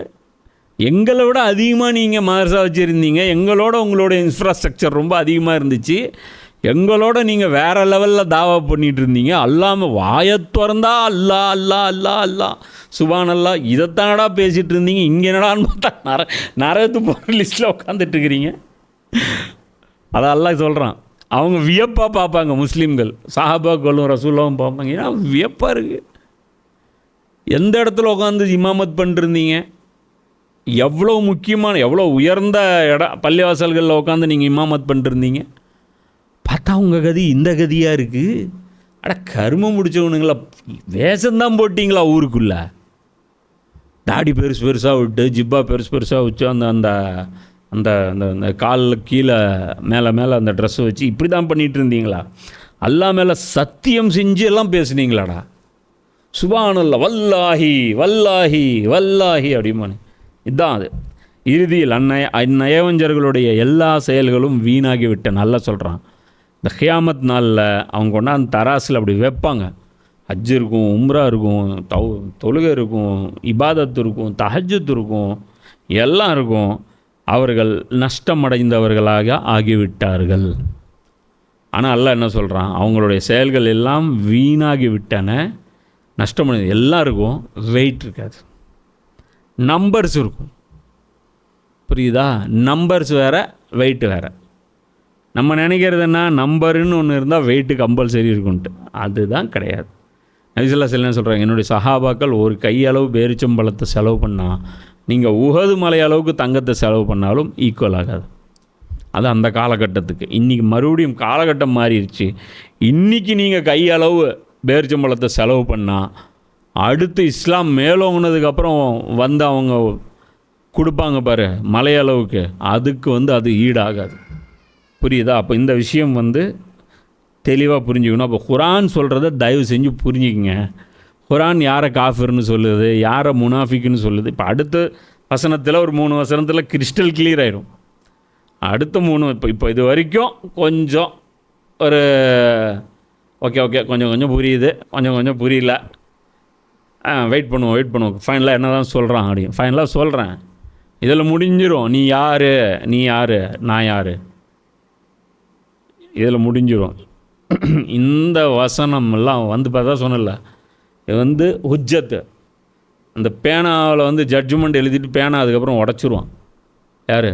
அந்த ஜட்ஜ்மெண்ட் எழுதுகிற நீதிபதி என்ன பண்ணுவாங்க, அந்த பேனாவை உடச்சி விட்ருவாங்க. ஏன்னா அதுக்கப்புறம் அதில் எழுதக்கூடாது. அந்த தண்டனை அதாவது ஃபைனல் ஆர்குமெண்ட் முடிஞ்சு போச்சு. அது இனி வந்து பேசுகிறதுக்கோ இன்னொரு சாட்சி கொண்டு வரதுக்கோ குறுக்கு விசாரணை பண்ணுறதுக்கோ எந்த இதுவும் இல்லை, கம்ப்ளீட் ஆயிடுச்சு, அவ்வளோதான். இப்போ அதெல்லாம் சொல்கிறான். இதுவும் யாயோ லசீன் ஆமன் பார்த்துக்கோ. அதே ஆயத், அதே டைலாக் சொல்லலாம். அது வேறு டைலாகே கிடையாது, சேம் டைலாக். இறை நம்பிக்கை கொண்டவர்களே அல்லாஹ் சொல்கிறான், உங்களில் எவரேனும், உங்களில் யாராவது ஒரு ஆள் தனது தீனை நெறியை விட்டு திரும்பி விடுவீராயின், இப்போ நான் சொன்னேன்ல, தீனு ஷரியத்து மன்ஹஜ் இது புரிஞ்சிருக்கணும். புரிஞ்சாதான் நம்ம தீனில் கோட்டை விட்றோமா, ஷரியத்தில் கோட்டை விட்றோமா, மன்ஹஜில் கோட்டை விட்றோமான்னு புரியும். இங்கே அல்லாஹ் பேசுகிறது தீனு, புரியுதா? அப்போ தீனுன்னா என்னன்னு 4: ஓனரு, அடிமை, வேலை, கூலி. இந்த 4 விஷயம் இது எதெல்லாம் வருது, எதை சகிச்சிக்கவே மாட்டேன்னு இப்போ கடந்த வசனங்கள் எல்லாம் சொல்கிறான். இதெல்லாம் புரிஞ்சுக்கிங்க. இங்கே அல்லாஹ் சொல்கிறான், எவரேனும் திரும்பி விடுவீர்கள் என்றால், யாயுல்லசீன ஆமனு மை யர்த்தத மின்கும் அந்தீனிஹிம். யர்த்தத் அப்படிங்கிறது மூர்த்தத் அப்படின்னு அர்த்தம். அதாவது தீனை விட்டு வெளியேறி செல்வது. மூர்த்தத்னா யார்? முஸ்லீமாக ஒருத்தர் இருந்தார், இஸ்லாத்தை விட்டு வெளியே போயிட்டார், நாத்திகராக போயிட்டார், கிறிஸ்தவராக போயிட்டார், ஒரு காஃபிராக போயிட்டார். இதுதான் இஸ்லாத்தை விட்டு வெளியே போகிறது. அதெல்லாம் சொல்கிறேன். இப்படி யாராவது போனீங்கன்னா போங்க, அதை பற்றி எனக்கு கவலை இல்லை. இப்போ இந்த முர்த்ததில் 2 வகை இருக்குது. ஒன்று, முர்த்ததுன்னு டிக்ளேர் பண்ணிட்டே போகிறது, நான் இஸ்லாத்தை விட்டு வெளியே போகிறேன். பார்த்தீங்கன்னா அவரே போவார், இஸ்லாத்தை விட்டு வெளியே போவார், தொழுவ மாட்டார், ஒன்றும் பண்ண மாட்டார், வேற ஒரு கல்ச்சரை அடாப்ட் பண்ணியிருப்பார். அவர் தமிழ் தேசியமாக இருக்கலாம். ஒருத்தர் இப்போ சமீபத்தில் பார்த்தோம், ஒரு முஸ்லீம் வந்து தமிழ் தேசியம், தமிழ் மீது ஆணையாக கல்யாணம் பண்ணார், என்னென்னமோ பண்ணி ஒரு இஸ்லாமிய அல்லாத ஒரு மாற்று முறையில் அவங்க கல்யாணம் பண்ணி போனாங்க. இது வந்து தெளிவாக டிக்ளேர் பண்ணிட்டு போகிறது. இன்னொன்று இருக்குது, என்ன அப்படின்னா, செயல்பாடு எல்லாம் முஸ்லீம் மாதிரி இருக்கும். எல்லாம் தொழுவான், ஒப்பி வச்சுருப்பான், தாடி வச்சுருப்பான், எல்லாமே இருக்கும். ஆனால் தீனில் டைவர்ஷன் எடுத்துருப்பான். நான் சொன்னல, அது நமக்கு தெரியாது. தீனில் குஃபுர் ஆகிறது, ஜாலிம் ஆகிறது. எப்படின்னா, அல்லாஹ்வுடைய சட்டங்கள் விஷயத்தில் அவனுடைய ஐடியாலஜி எப்படிப்பட்டதாக இருக்கும்னா, அல்லாவும் சட்டம் இயற்றலாம், அல்லாஹ் சட்டம் இயற்றினாலும் அது ஸ்ட்ரிக்டாக ஃபாலோ பண்ணலாம் அவசியம் இருக்காது. அது கொஞ்சம் அப்படியே நெளிவு சிலிவுக்கு உட்பட்டது அப்படின்னு நம்புகிறோம். யார்? தீனை விட்டு வெளியே போனான். புரியுதா? குரான் சொல்கிறத புரிஞ்சுங்க. அதுக்கப்புறம் பின்னாடி மறுமையில் போய் எங்கெல்லாம் நாங்கள் இடையில வச்சதெல்லாம் ஒன்றுமே வெயிட் வர மாட்டேங்குது அப்படின்னு சொல்லிட்டு கன்ஃபியூஸ் பண்ணிக்காதீங்க. இப்போ எல்லாம் வைக்கிறான் ஆப்பு, பெரிய விஷயம். அல்லாஹ் சொல்கிறான், என்ன சொல்கிறான்? அதான் தீனை விட்டு திரும்பி போகிறதா போங்கன்னு. இப்போ இதில் இன்னொரு விஷயம் புரிஞ்சுக்கணும். என்ன அப்படின்னா, அல்லாவின் உத்தரவுகளை செயல்படுத்த மறுப்பவர்கள், அல்லாஹ் அங்கே சொல்கிறான்ல, முஸ்லீம் இல்லை காஃபிர்கள் நீங்கள் அப்படின்ட்டு. அப்போது இந்த குரூப் யார் அப்படின்னா, இவங்க முஸ்லீம் காஃபிர்கள். அதாவது வெளிவேடத்தில் இஸ்லாத்தை பின்பற்றுபவர்கள். இவங்க ரம்ஜான் தான் கொண்டாடுவாங்க, தீபாவளி கொண்டாட மாட்டாங்க. இவங்க குர்பானி தான் கொடுப்பாங்க. இவங்க போய் கெடா விருந்தெல்லாம் கொடுக்க மாட்டாங்க. இவங்க தாடி தான் வச்சுருப்பாங்க. இவங்க பட்டநாமம்லாம் போட மாட்டாங்க. இவங்க குடிமையெல்லாம் வச்சுருக்க மாட்டாங்க. ஆனால் இவங்களுடைய செயல்பாடுகள் எப்படி இருக்கும் அப்படின்னா, குஃப்ருடைய அடிப்படையில் இருக்கும். அதுதான் எல்லாம் சொல்கிறான். இவங்க வந்து முஸ்லீம் காஃபிர்கள், இவர்கள் முஸ்லீம் ஜாலிம்கள், இவர்கள் முஸ்லீம் ஃபாசிக்குகள். இவர்களுடைய செயல்பாடுகள் அல்லாஹ்விடத்தில் ஏற்கப்படாது. சரி, எல்லோரும் ஃபாசிக்கு ஃபாஜிரு சொல்லியாச்சு. அப்போ யார் தாண்டா மூமின்னு? இது ஒரு கேள்வி வருதில்ல. குரான் அந்த இடத்துல வைக்கிறதில்ல. மூமின் எப்படி இருப்பான்? சரி, அதையாவது சொல்லுங்கப்பா. சும்மா இவன் காஃபிரு, அவன் காஃபிரு, இவன் ஃபாசிக், அவன் ஜாலிமு, ஃபாஜிரு, எதுக்கு இப்படி சொல்லிட்டு இருக்கிறீங்க? யார் தான் மூமின் அதையா கிளியர் பண்ணுங்க. அதுவும் அல்லாவே கிளியர் பண்ணுறான். வெயிட், ரொம்பலாம் நீங்களே கன்ஃபியூஸ் ஆகி மூமின் யாருன்னு உங்களுக்கு நீங்களே சர்டிஃபிகேட் பண்ணுங்க. நல்லா சொல்கிறேன். அல்லாஹ் வேறொரு சமுதாயத்தை தோற்றுவிப்பான். அதாவது நீங்கள் தீனை விட்டுட்டு வேறு இடத்த நீங்கள் ஷிஃப்ட் ஆகிட்டீங்கன்னா வேறொரு சமுதாயத்தை தோற்றுவிப்பான். அவர்கள் எத்தகையவர்களாக இருப்பார்கள் எனில், அல்லாஹ் அவர்களை நேசிப்பான், அவர்களும் அல்லாவை நேசிப்பார்கள். இது ஃபஸ்ட்டு பண்பு அவங்களோடது. இதுவும் ஒரு குழப்பமான விஷயந்தான். நம்ம ஜெய் ஸ்ரீராம் சொல்லுவோமா? விரும்பி சொல்ல மாட்டோம். அல்லாஹ் அக்பர் சொல்லுவோமா? தாராளமாக சொல்லுவோம். லா ஹவ்ல வலா குவத்த இல்லா பில்லா சொல்லுவோமா? சொல்லுவோம். என்ன? சுபானல்லாஹி வபி ஹம்திஹி சுபானல்லாஹில் அஸீம், சுபானல்லாஹி அதத ஹல்கிஹி, சுபானல்லாஹி ரிலா நஃப்ஸிஹி, சுபானல்லாஹி ஸினத அர்ஷிஹி, சுபானல்லாஹி மிதாத கலிமாத்திஹி, சுபானல்லாஹ் சொல்லுவோம். பயங்கரமாக நம்ம அல்லாஹ் இது பண்ணுவோம். இது அல்லாஹ்வுடைய நேசமா? இது நேசமாக அல்லாஹ் கன்சிடர் பண்ணுவானா? பண்ண மாட்டான். அது ஏன்னா பின்னாடி வருது அதெல்லாம் ஆப்பு. யார் நேசிக்கிறீங்க? அல்லாஹ் சொல்கிறான். அப்போ ஃபஸ்ட்டு கண்டிஷன் அல்லாஹ் என்ன சொல்கிறான்? அல்லாஹ் அவர்களை நேசிப்பான், அவர்களும் அல்லாவை நேசிப்பார்கள். 2 தரப்பு காதல். ஒரு தரப்பு இவர்களும் அல்லாஹ் லவ் பண்ணுவாங்க, இவங்களும் லவ் பண்ணுறாங்க. நம்ம இன்றைக்கி அல்லாஹ் லவ் பண்ணுறோமா இல்லையா? சரி, லவ் பண்ணால் என்ன பண்ணும்?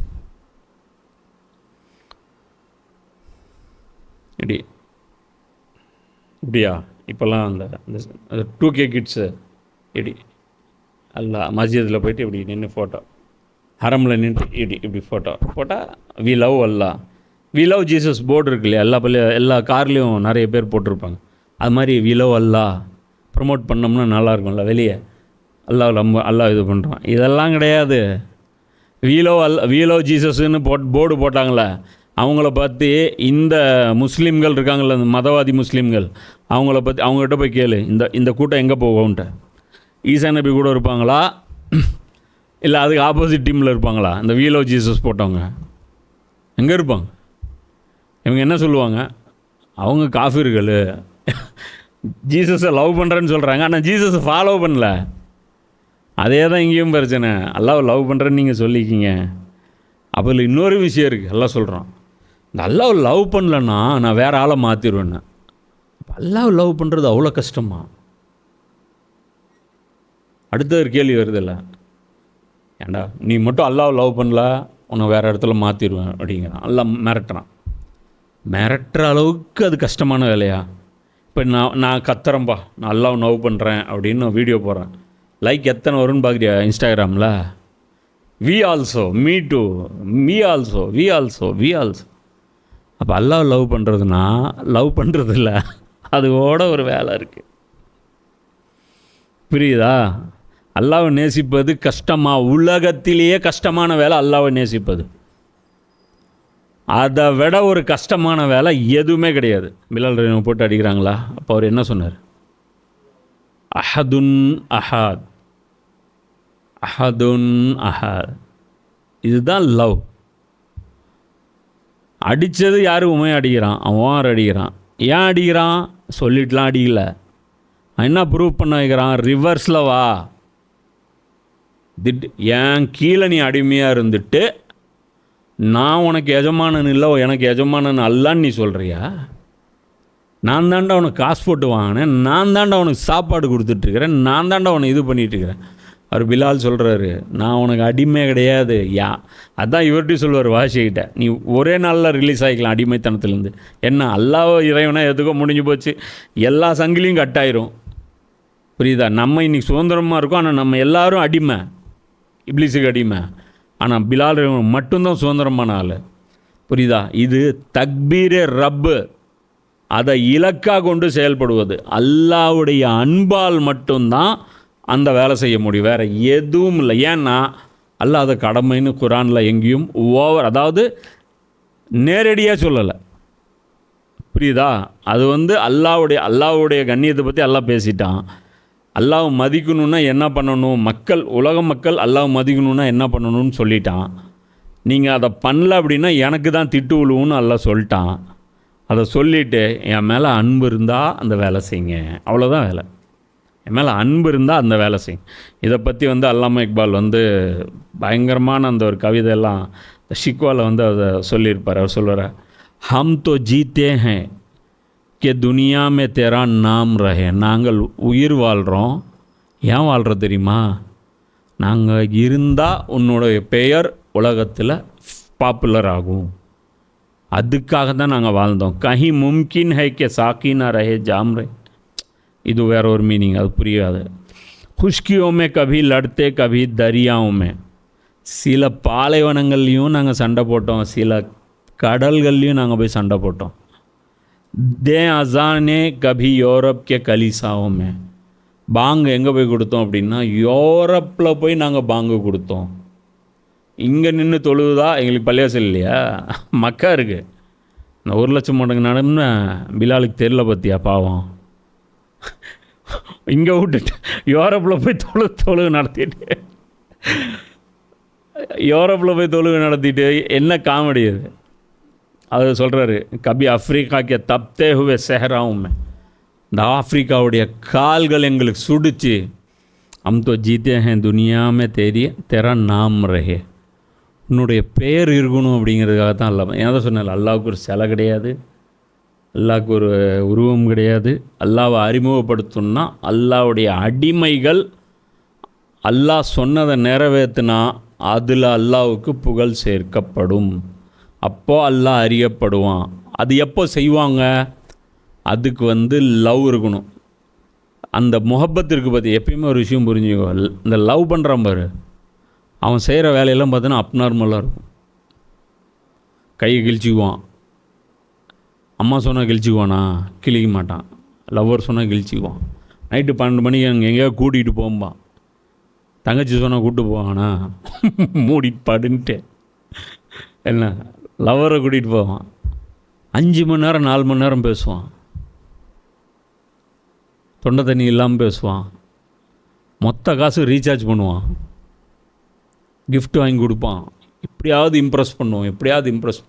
இது தான் இது எல்லாம் சொல்கிறேன். நான் கூட முதல்ல சொன்னேன்ல, என்னை இம்ப்ரெஸ் பண்ணுங்கடா, இல்லை அதுதான் சொல்கிறேன்ல, என்னை இம்ப்ரெஸ் பண்ணுங்கடா, உங்கள் பர்ஃபார்மன்ஸ் காட்டுங்கடா, எனக்கு என் லவ்வுக்காக நீ என்ன செஞ்ச அது சொல்கிறா. கையை கிழிச்சி சொல்ல, அது பண்ண சொல்ல. அது ரசூல்லாவுடைய மாடல் இருக்குது. அல்லாஹ்வை லவ் பண்ணுறவங்கள எல்லாரும் நம்பர் 1 யார்? ரசூல்லா. சில சஹாபாக்கள் ரசூல்லாட்ட சொல்கிறாங்க, நீங்கள் கம்மியாக தொழுவுறீங்க, அது எங்களுக்கு பத்தாது, நீங்கள் வேணால் மன்னிக்கப்பட்டவர் சொர்க்கத்துக்கு போகலாம் அப்படின்னு அவங்க சொல்கிறாங்க. உங்கள் எல்லாத்த விட அல்லாஹ்வை பயப்படுறதுல மொதல் ஆள் நான் தான், உலகத்திலேயே அல்லாஹ் மொதல் ஆள் நான் தான். ரசூல்லா சொல்கிறாங்க, நான் யாரையாவது விரும்புகிறதா இருந்தால் அபூபக்கரை விரும்பியிருப்பேன், ஆனால் அல்லாஹ் என்னை தோழனாக எடுத்துக்கிட்டான். அதனால் யார் கூட என் ஃப்ரெண்ட்ஷிப் கிடையாது, அல்லாஹ் கூட மட்டும்தான் என்னுடைய ஃப்ரெண்ட்ஷிப்பு. அதனால் அபூபக்கர் கூட நான் ஃப்ரெண்டாக டிக்ளேர் பண்ண மாட்டேன் அப்படின்னு ரசூலா சொல்கிறேன். இப்போ இந்த கவிதைக்கு வருவோம். அதில் சொல்கிறேன், கபி ஆஃப்ரிக்காக்கே தப்தே ஹுவே செஹராவுமே, ஆஃப்ரிக்காவுடைய அந்த அதில் காலில் நாங்கள் போனோம். ஏன் அப்படின்னா அல்லான்னு ஒருத்தன். இன்றைக்கி ஆஃப்ரிக்காவில் அரபி பாஷை பேசுகிறாங்க. யார் கொண்டு போனாங்க? இதை பார்த்துருக்கேன். அந்த குரான் இதெல்லாம் உட்காந்துருந்து குடிசையில் உட்காந்து எழுதிட்டுருப்பாங்க ஒரு கூட்டம், பலகையில் எழுதிட்டுருப்பாங்க. அவங்கள்ட்ட பேனா கிடையாது. நீங்கள் உங்கள்கிட்ட இருக்கிற ஆப்ஷன்லாம் அவங்களுக்கு அவங்கெல்லாம் மறுமை நாளில் உங்களுக்கு எதிராக சாட்சி சொல்லுவாங்க. அவங்கள்ட்ட பேனா கிடையாது. ஒருத்தன் பேனா ஒரு வெளிநாட்டுக்காரர் கொண்டு போய் வாங்கிட்டு கொடுக்குற ஒரு குஷியில் அவங்க ஆடுறாங்க. ஒரே ஒரு கீத்து கொட்டை தூசியாக இருக்குது, ஒல்லியான குழந்தைங்க உட்காந்துட்டுருக்குறாங்க, பலகையில் செதுக்கி குரானை படிச்சுட்ருக்குறாங்க. பலகையில் செதுக்கி குரானை படிச்சுட்ருக்குறாங்க. நீங்கள் இன்ஸ்டாகிராமில் ரீல் பார்த்துட்ருக்கிறீங்க, ஃபேஸ்புக்கில் ரீல் பார்த்துட்ருக்கிறீங்க. கரண்ட்டே கிடையாது அந்த வீட்டில், அந்த பள்ளிவாசலில் இன்பமாக வாழ்ந்துட்டுருக்காங்க. நாளைக்கு மறுமை நாளில் அல்லாஹ்விடத்தில் அவங்களுடைய அந்தஸ்து அவங்க கால் தூசிக்கு கூட நம்மலாம் வர மாட்டோம். அவங்க சொல்கிறாங்க, ஷானே ஆங்கோமே நான் ஜஸ்தீத்தி ஜஹான்தாரோங்கி. இந்த உலகத்தில் பெரிய பெரிய கோடீஸ்வரங்க இருந்தாங்கள்ல, அவங்கெல்லாம் நாங்கள் ஒரு ஆளாகவே மதிக்கலை.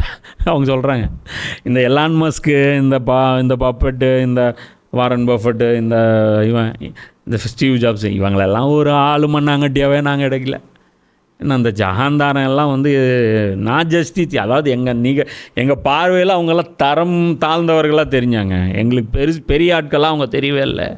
கல்மா படுத்தே ஹமே சாவுமே தல்வாரோங்கி, தலைக்கு மேலே வாள்கள் கூரை மாதிரி இருந்துச்சு, அதுக்கு கீழே இருந்துட்டு சரி முடிஞ்சோண்டா இன்னைக்கு களிமா சொல்லிடலாம் அப்படின்னு சொல்லிட்டு களிமா சொன்னோம் அப்படிங்கிறாங்க. ஹம் ஜோ ஜீத்தே தே தோ ஜங்கோங்கி முசீபத் கேலியே, நாங்கள் வாழ்ந்ததே ஏதோ ஒரு போரில் இந்த பேட்சில் எடுக்க மாட்டாங்களா, இந்த பேட்சுக்கு 5000 பேர் வேணும், அப்படியா ஃபஸ்ட்டு நாங்கள் வரோம். ரசூலா கூப்பிடுவாங்க, இது 30,000 பேரா, 50,000 பேர் இருக்கும், இப்போ 30,000 தான் கேட்குறீங்க, அப்போ 20,000 யார் மைனஸ் ஆகுறது? ஒரே சண்டை, நாங்களும் வருவோம், நாங்கள் தான் வருவோம், பிரச்சனை. அது சொல்கிறார், அவர் மர்த்தே தேத்தேரி நாம் கே அஸ்மத் கேள்வியே, நாங்கள் செத்தது கூட உன்னுடைய பெயர் மேலோங்கணுங்கிறதுக்காக செத்தோம். அதான் அவங்க சொல்கிறாங்க, தீனா குச் தேக் ஜனி அப்னி ஹுக்குமத் கேள்வியே, இந்த கத்தியை தீட்டுனதெல்லாம் நாங்கள் ஆட்சி பண்ணுறதுக்காக வந்தோம், நீ ஒருத்தன் இருக்கன்னு உலகத்துக்கு காட்டுறதுக்காகத்தான் நாங்கள் வந்தோம். சர் பக்கஃப் ஃபிர்தே தே கியா தேஹர் மே தௌலத் கே லியே, நாய் மாதிரி சுற்றிட்டு இருந்தோம் இந்த தெஹரில், அது அந்த பாலைவனங்களில் இதில் எல்லாம் செல்வத்துக்காகவா இப்படி சுற்றிட்டு இருந்தோம்? செல்வத்துக்கு சரி ஓகே, சஹாபாக்களுடைய போர்கள்லாம் வந்து உலகத்தை என்ஜாய் பண்ணுறதுக்குன்ட்டு இன்றைக்கி வந்து ப்ராபகண்டா வந்து மேற்கத்திய கலாச்சாரம் வந்து பண்ணுது. நான் கேட்குறேன், அவங்க போர் பண்ணதெல்லாம் நீங்கள் ப்ரூஃப் பண்ணுறீங்க, அதே மாதிரி அவங்க என்ஜாய் பண்ணதும் கொஞ்சம் ப்ரூஃப் பண்ணுங்கள். அந்த வீரப்பன் சொல்லுவாங்க, வீரப்பன் கடத்தினா ஒரு இவ்வளோ லட்சம் வீரப்பனுக்கு வீடு இருந்துச்சா? வீரப்பன் வந்து நினச்ச இடத்துல போகிற மாதிரி ஃப்ரீடம் இருந்துச்சா? வீரப்பனால் ஊட்டி கொடைக்கானல் டூர் வர முடியுமா? ஒரு எதுக்கு வீரப்பனுக்கு காசு? அப்போ இது புரிஞ்சுக்கோ. இப்போ இந்த கவிதை வந்து புரிஞ்சுக்கோ. அப்போது அல்லாவை நேசிக்கிறதுங்கிறது I love Allah, we love Allah, அல்லது இப்படி ஹார்ட்டின் காமிக்கிறதுக்கு பேரெல்லாம் கிடையாது. அது என்ன அப்படின்னா அல்லாவுடைய தீனுக்காக வேலை செய்வது. என்ன வேலை செய்வது? நீங்கள் தான் முடிவு பண்ணணும். அல்லாவுடைய ரசூலும் சொல்ல மாட்டாங்க, ஏன்னா இப்போ ரசூல் இல்லை, குரான் சொல்லுது.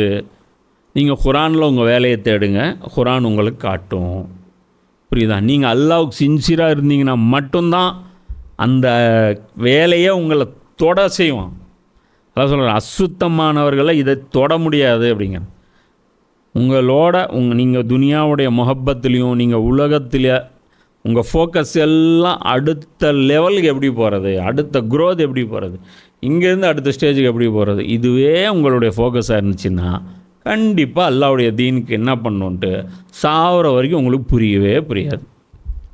ஒன்று அடுத்தவன்கிட்டயே கேட்டுருப்பீங்க, நாங்கள் என்னங்க பண்ணிட்டோம், நான் இதை பண்ண போகிறேன்னு நீயே முடிவு பண்ணணும். அப்போ தான் நீ வந்து கரெக்டாக இருக்கன்னு அர்த்தம். புரியுதா? ஆனால் அது கரெக்டான வேலையாக இருக்கணும். அல்லாவுடைய பேரை சொல்ல போகிறேன்னு சொல்லிட்டு கிறுக்குத்தனமாக ஏதோ ஒன்று பண்ணி தீனை வந்து அசிங்கப்படுத்தி போயிடக்கூடாது. இது வந்து முதல்ல பிரச்சனை. அவர்கள் அல்லாஹ் சொல்கிறான், அந்த வசனத்துடைய கண்டினியூஷன். இது மொத்தம் 3 வசனம். அவருடைய இந்த ஒரு வசனத்தை தான் இப்போ நம்ம பார்த்துட்ருக்கோம். அவர்கள் இறை நம்பிக்கையாளர்களிடம் மென்மையாகவும் நிராகரிப்போரிடம் கடுமையாகவும் இருப்பார்கள். அல்லாஹ் என்ன சொல்கிறான்? இறை நம்பிக்கையாளர்களிடம் மென்மையாகவும் நிராகரிப்போரிடம் கடுமையாகவும் இருப்பார்கள். இப்போ இது கேட்குறதுக்கு ஒரு தப்பாக தெரியும் எல்லாருக்கும். ஏன்னா இப்போ இன்றைக்கி சங் பரிவார் கூட்டம் இருக்குது, அவங்களுக்குள்ளே அவங்க எப்படி இருக்காங்க? ரொம்ப ஃப்ரெண்ட்லியாக இருக்காங்க. முஸ்லீம்கள்ட்ட எப்படி இருக்காங்க? ஃப்ரெண்ட்லியாக இல்லை. அவங்க வந்து ரொம்ப கோபமாக ஒரு கடும் போக்காக நடந்துக்கிறாங்க. அல்லாஹ் இப்படி சொல்கிறான்னா அது கிடையாது. இங்கே மேட்ரு அது இல்லை. இங்கே அல்லாஹ் என்ன சொல்கிறான் அப்படின்னா, ஒருத்தன் உங்களை குஃப்ரை நோக்கி அழைக்கிறான், வாங்க ஜி எங்கள் கட்சி மீட்டிங் இருக்குது, வாங்க ஜி இந்த வேலை இருக்குது, வாங்க ஜி அந்த வேலை இருக்குது அப்படின்னா போய் வேலையை பார்த்துட்டு.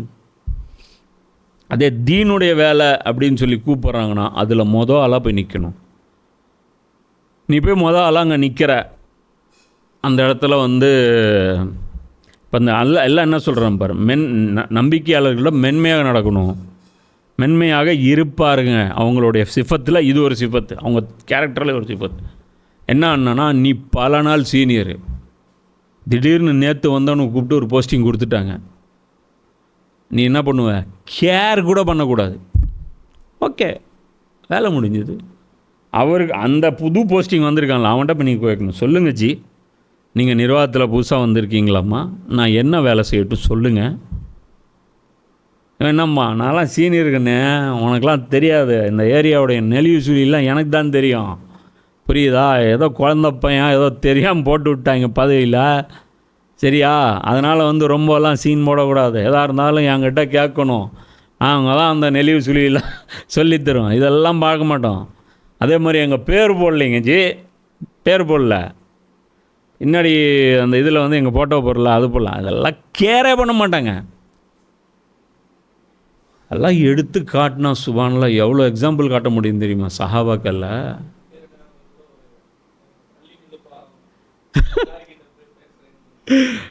எத்தனை நடக்கும் தெரியுமா? இப்னு மசூதை பார்த்து அதெல்லாம் யாருங்க உம்மா பள்ளியாசலுக்கு வந்து இது பண்ணுறேன், யார் இப்னு மசூத்? ஜிப்ரீல் இவரு உட்காந்து ப்ரூஃப் பார்த்துட்டு இருப்பாங்க. குரானு எங்கேயாவது அவர் வாயிலேருந்து அது வந்திருக்கா? நானும் ஜிப்ரீல் உட்காந்து ரசூலா கூட ப்ரூஃப் பார்த்து. அவங்களுக்கு ஒரு மேட்ரே இல்லை. அவங்க ஃபோக்கஸ்லாம் என்ன இருக்கும்னா அடுத்த ஒர்க் என்ன, எப்படி போயிட்டுருக்கு, யாரை டிஸ்கஸ் பண்ணோம், பதவிக்கு வந்து ஆப்ஷன் கொடுக்கப்படுது, அபூபக்கர் கொடுக்கப்படுது, அன்சாரிகள்லாம் அதிருப்தியில் இருக்காங்க, பதவி ஏற்றாச்சு. அடுத்து நடக்கிற போர்லாம் அன்சாரிகள் என்ன கான்ட்ரிபியூஷன் தெரியுமா? இன்றைக்கி வந்து ஒன்றும் இல்லை, உங்களுக்கு பிடிக்காத கேண்டிடேட்டை வந்து அரசியல் கட்சியில் போட்டுவிட்டோம், உள்குத்து வேலைன்னு ஒன்று இருக்குது, அது செய்வாங்க. பூட் ஸ்லிப் கரெக்டாக போய் கொடுக்க மாட்டாங்க, அதெல்லாம் மாற்றி செய்வாங்க. அதுதான் எல்லாம் சொல்கிறான். இவங்க எப்படி இருப்பாங்கன்னா வேலையில் கருத்தாக இருப்பாங்க, கூட வேலை செய்கிறவங்ககிட்ட இவன் இப்படி சரியில்லை, அவன் அப்படி சரியில்லை, இந்த நொட்டு நோனாயம்லாம் பேசிகிட்டு இருக்க மாட்டாங்க. அவங்க ஃபோக்கஸ்லாம் வேலையில் தான் இருக்கும். குஃபுர் விஷயத்தில் கடுமையாக இருப்பாங்க. சில பேர் என்ன பண்ணுவாங்கன்னா அந்த பதவி கொடுத்த தூக்கிட்டவொன்னு அதை விட்டே வெளியே போயிடுவான். அது எப்படி சீனியர் நான் இருக்கேன் வெளியே போயிடுவோன்ட்டு இதெல்லாம் அவங்க பார்க்க மாட்டாங்க. அடுத்து சொல்கிறான், அல்லாவின் பாதையில் கடும் முயற்சிகளை மேற்கொள்வார்கள். அவங்களுடைய அவுட்புட்டு மேக்சிமம் இருக்கும். அவங்க உடம்பு முடியாது செய்வாங்க, அவங்களால அதை அச்சீவ் பண்ண முடியாது. அதாவது அவங்க உடலுடைய சக்திக்கு மீறி வேலை செய்வாங்க, அவங்களுடைய பொருளாதாரத்துக்கு மீறி வேலை செய்வாங்க, தூக்கத்தை கெடுத்துக்குவாங்க. என்ன அவ்வளோ கான்ட்ரிபியூஷன் பண்ணியாக இருப்பாங்க. அது இது ஒரு வாய்ப்பு, அல்லாஹ் பொன்னான வாய்ப்பு எனக்கு கொடுத்துருக்கான், நான் செய்வேன். புரியுதா? அடுத்த அந்த அவங்களுடைய பண்பு எல்லாம் சொல்கிறான், நிந்திப்பவர்களின் எந்த நிந்தனைக்கும் அவர்கள் அஞ்ச மாட்டார்கள். அல்லாஹ்வுடைய வேலையில் ரொம்ப கமிட்டடாக இருப்பாங்க. ஆனால் குறை சொல்கிறதுக்கு ஒரு கூட்டம் வரும், அதை அவங்க கேர் பண்ணவே மாட்டாங்க. இப்போ நான் கேட்குறேன், அல்லாஹ்வுடைய பாதையில் நம்ம விளங்கி வச்சுருக்கிறது வேறு, ஹஜ்ஜு, ஜக்காத்து, இந்த மாதிரி தொழுகை. இப்போ நீங்கள் ஹஜ்ஜுக்கு போகிறேன்னு சொல்லுங்கள், நிந்திப்பாங்களா யாராவது உங்களை? மாஷா அல்லாஹ், அப்படி முசாஃபா பண்ணுறதுக்கு லைன் வந்துடும், சென்ட் ஆஃப் பண்ணுறதுக்கு பஸ் வந்துடும், பஸ் நிறைய ஆள் வருவாங்க. எங்கே? ஏர்போர்ட்டுக்கு. துவா சிங்கஜி, துவா சிங்கஜி, எனக்கு குழந்தை இல்லை அதனால் துவா சிங்கஜி, எனக்கு வந்து இந்த இது தெரிஞ்சு அது சிங்கஜி, இது சிங்கஜி, எல்லாம் லிஸ்ட்டு வந்துடும். யாரும் திட்டம் மாட்டாங்க. அப்போல்லாம் என்ன சொல்கிறான், இது ஒரு வேலை, ஆனால் அது செஞ்சிங்கன்னா ஊரே திட்டும். அவங்க கேட்பாங்க, ஏன்னா பைத்தியம் பிடிச்சிருச்சு அவனுக்கு, தலைக்கு மேலே எவ்வளோ இது போயிட்டுருக்கு, எவ்வளோ இது இருக்குது, எவ்வளோ பெரிய பிரச்சனை இருக்குது, பைத்தியக்காரன் ஆகிட்டியா நீ நினச்சா. அதாவது ஒரு சகோதரர் ஐஏஎஸ் ஃபுல்லாக 2-3 கிட்டத்தட்ட ஒரு 4-5 வருஷமாக ஃபுல்லாக ஐஏஎஸ்க்கு வந்து படிச்சிருக்கு. ஐஏஎஸ் படிக்கிறது எவ்வளோ கஷ்டம் தெரியுமா? இப்போது ஐஏஎஸ் ஆறாமுன்னு சொல்லிட்டோம். சொன்ன உடனே என்னாச்சு, அல்லாஹ்வுடைய பாதையில் இது தூக்கி போட வேண்டிய சுச்சுவேஷன் வந்துருச்சு. எவன்லாம் திட்டிருப்பான் தெரியுமா? நீ 10th நிறுத்தினதுக்கே திட்டு விழுதுன்னா ஐஏஎஸ் எக்ஸாம் வந்து ஹராமுன்னு வெளியே வந்தால் எப்படி இருக்கும்? மௌலானா மௌதூதி ஒரு ஆர்டர் போட்டார், கவர்மெண்ட் ஜாப் இது ஹராமுன்ட்டு, எல்லோரும் வெளியே வந்தாங்க. அவங்க ஒய்ஃபெல்லாம் என்ன பண்ணியிருப்பாங்க, பொண்ணு கொடுத்ததே அவங்க கவர்மெண்ட் ஜாபில் இருந்தாங்கிறதுக்காக தான் இருக்கும். அவங்க மாமனார் என்ன பாரு, இந்த கிறுக்கெல்லாம் இப்படி பண்ணி தொலைவான்னு தெரிஞ்சா நான் பொண்ணே கொடுத்துருக்க மாட்டேன். ஜி உங்களுக்கு பைத்தியங்கி பிடிச்சிருச்சா ஜி? இல்லைங்க, இது வந்து இஸ்லாத்துக்கு செட் ஆகாத இதுங்க. ஏங்க ஜி நீங்கள் இப்படி சொல்கிறீங்க? அவருடைய பெரிய ஹஜ்ரத்துங்க, அவர் வந்து ஜமாத்துல் உலமாவுடைய தலைவருங்க, அவர் பையன் உங்கள் பக்கத்து ஆஃபீஸில் வேலை செய்கிறாரு, நீங்கள் என்ன போய் வேலை ஹராமுங்கிறீங்க, இப்படி சொல்லுவான்.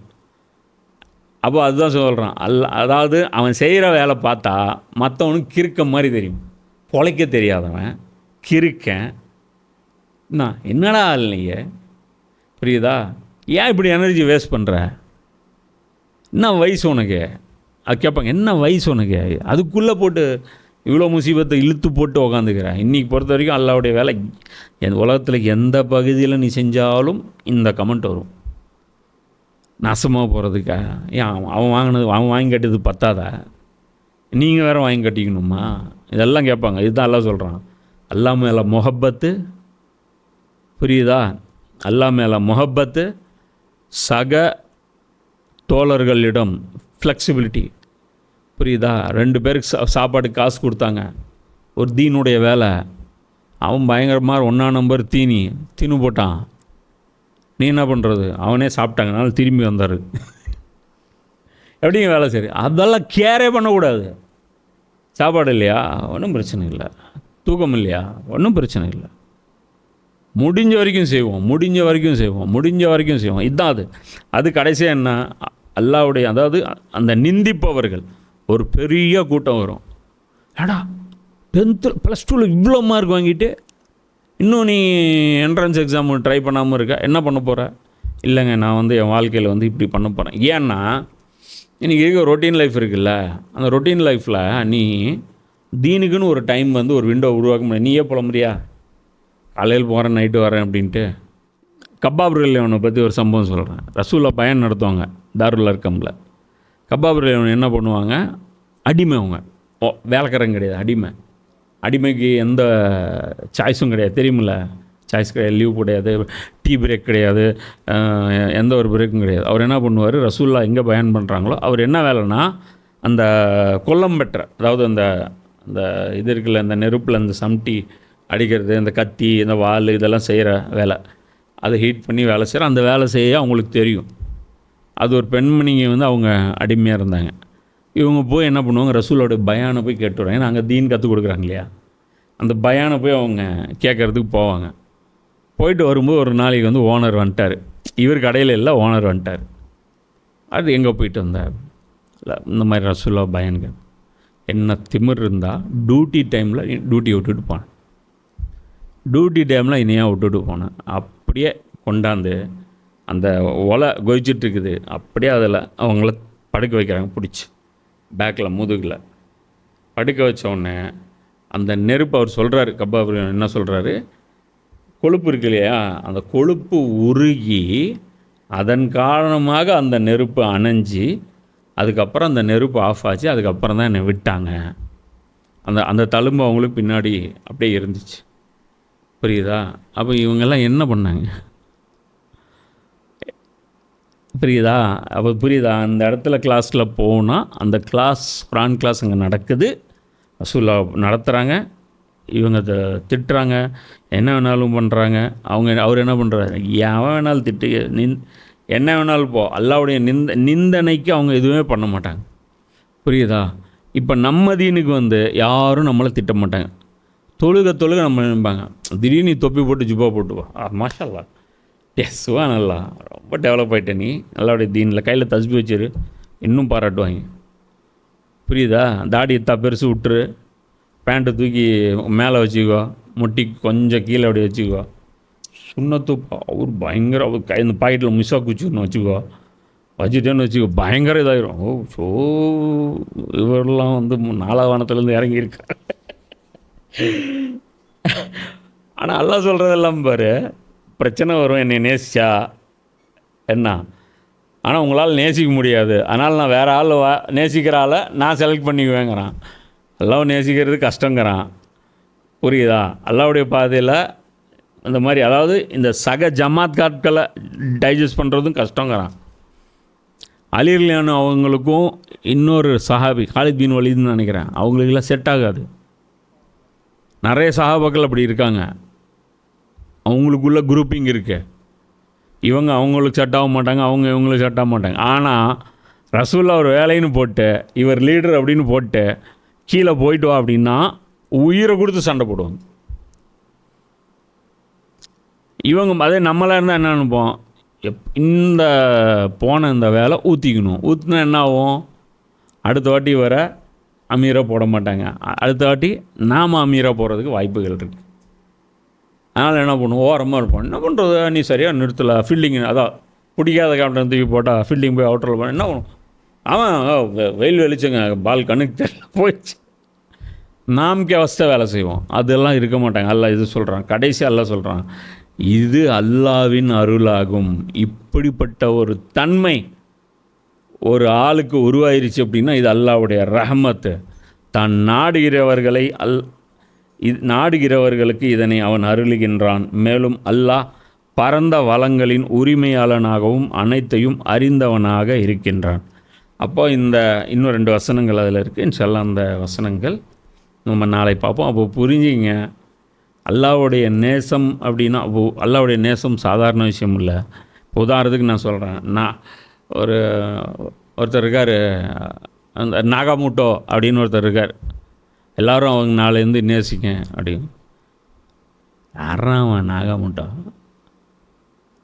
பேரே தெரியாது, எந்த ஊருக்காரன், அவன் யார், எதுக்கு அவனை நேசிக்கணும்?